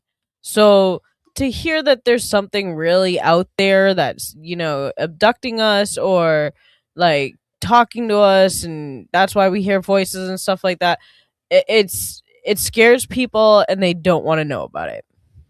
Right. I think fear of the unknown is what stops a lot of people from sharing, because I think there's way more people out there in the world who've had experiences like Antonio's who haven't said anything because they think people are going to go, oh, that's that weird guy that says all this crazy shit.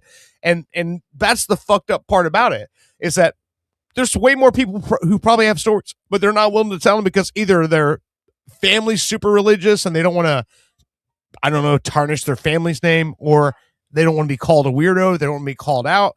But I mean, how vain would it be of us as humans to go, we're the only intelligent life in this world or this universe, and there's no possibility that there's anything out there that's smarter than us. We're not that fucking smart. No, we are not. We have fucked everything up in every possible way known to man.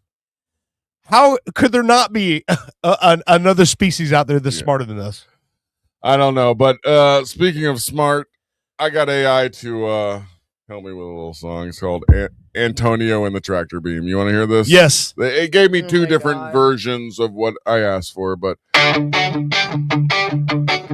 fuck yeah. Antonio's late again, blames it on the lights.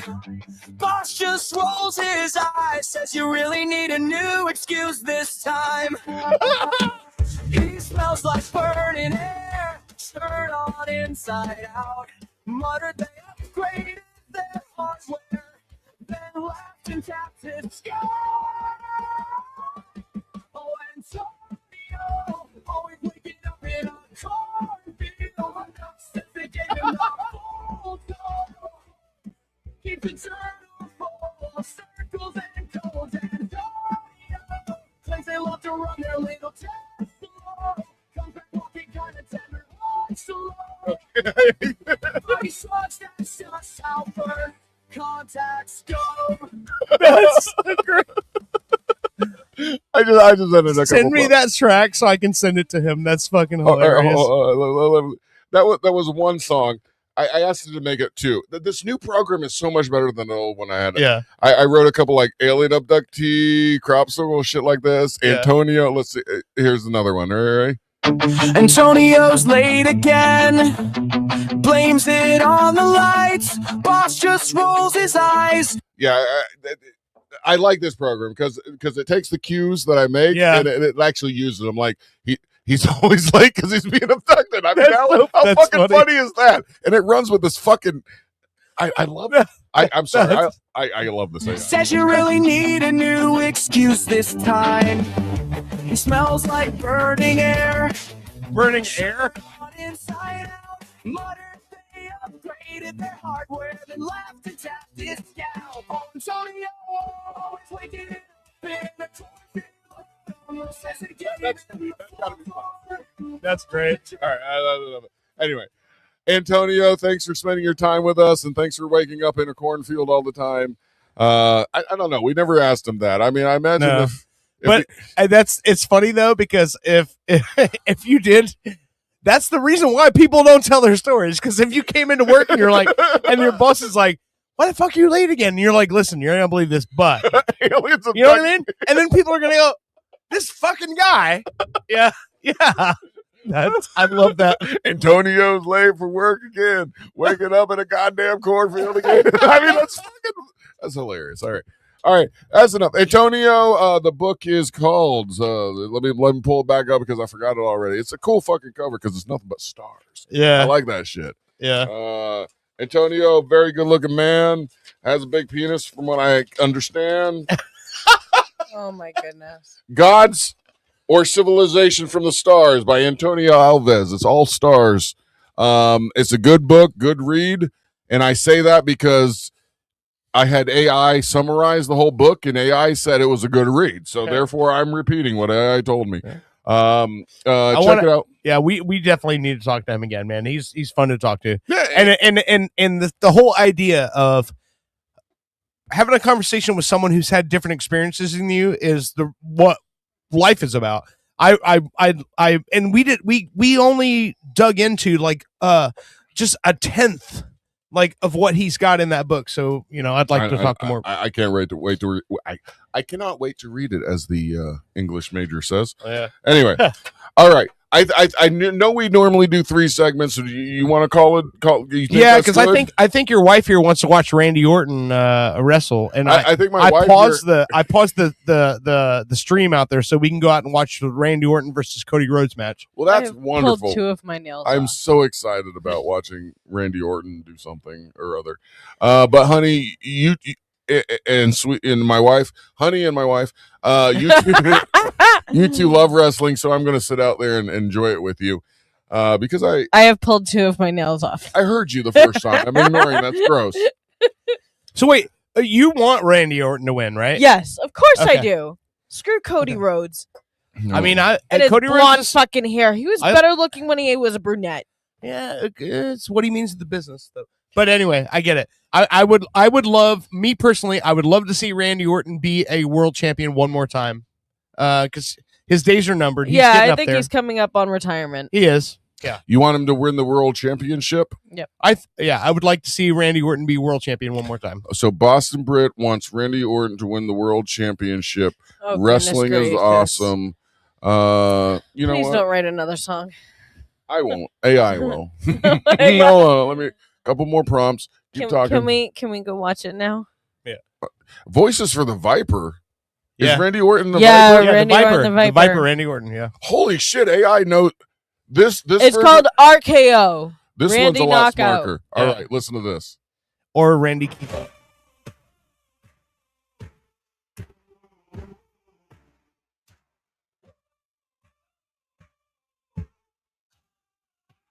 Oh, when. Does this sound like something Randy Orton would have? Similar to his theme entrance. I just want him to talk about Boston. Up in the nosebleeds, she's waving that sign. Marker on cardboard, hit the RKO this time. Boston accent, green on the tee. Running through the entrance fire, make him see. Boston wants to go around it. She's screaming, hear these voices, hands up in the flashing light. Every chant, every word, it goes through the flashing troll. Boston Britt wants Randy to take work crown. Okay, all right. This is too dorky for me. Okay. So here's what's funny. You guys are awesome. So here's what's funny is that Randy Orton's theme song. Yeah. What they just said. So this is what AI is pulling from, right? So this is Randy Orton's theme song. Now, what did they just say? Yeah, all that. Yeah. Okay. Listen, this is his theme song, and they definitely pulled from this. What? Wait, the first thing you're gonna hear is a voice, a song, the words that they say. Listen. Voices in my head, they counsel me, they understand, they talk for me. You hear her sing this I shit. hear You know voices in my head. Yeah. Yeah. That's what hits when Randy Orton That's comes out. fucking crazy. Isn't that crazy? They literally pulled that. I could not remember where I've known that song from, and now I realize. Yeah. It's from that. All right, you want one more? No. I want to go watch Randy Orton. All right, forget it. I won't do one more. I was going to do one more about how you slid off your seat when Randy Orton took his shirt off. No? Okay, never mind. Delete. All right. So we're gonna take off here. This dude, we've done almost 3 hours. So wow, good for us. That was. I mean, we literally were on the phone with Antonio for almost 2 hours. Wow, like an hour and a half. Yeah, that's crazy. That's Yeah. crazy. It didn't feel like that. I mean, I had to piss once. Hey, yeah, that's fine. You know what? We're going to be doing the Night of Paranormal this year. Okay. And I meant to bring this up last week. We need to start planning it now. That's what we used to do. Like right before the summer would start, we'd start planning it. Okay. Charlie and I. And I mean, we have a local alien person, but I mean, if this guy wants to fly down here, That'd be great. In October, I know my brother expressed interest in being involved. So yeah. What are we doing? Night of the Paranormal. I don't talk to her much. He never talks to me. Ever.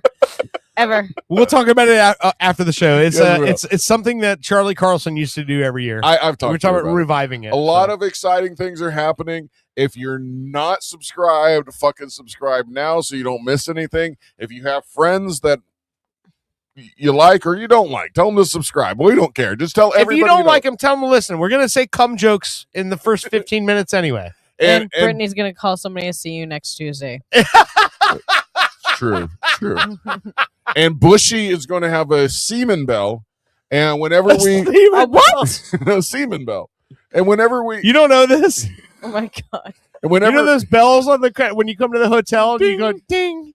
He's going to bring one so that he can hit it the first time when someone makes a cum joke of the evening. Oh, Jesus Christ. You don't like that idea?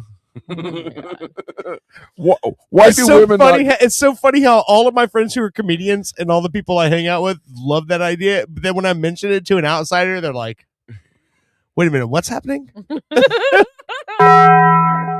No, that's not a That's good bell. Taco Bell. Hold on. That's Undertaker. Undertaker is just a deeper Taco Bell. Yes. The Undertaker is just a deeper Taco Bell. It is. Yeah. It is. There's the jizz bell. Actually, it should be the first bell should be really loud, the second bell a little bit less loud, and the third bell like just a drip. Goodness gracious. Anywho, I'm gonna put a map of Randy wire on my Orton is thigh. about to be fighting. Let's go. All right, I'm sorry. I'm sorry. Okay. No, you're not. You've been listening to Pop Culture Radio. We will see you again next week with a semen bell, apparently. All right, there's enough bells. Have a good evening. We'll be back again next week. Wow.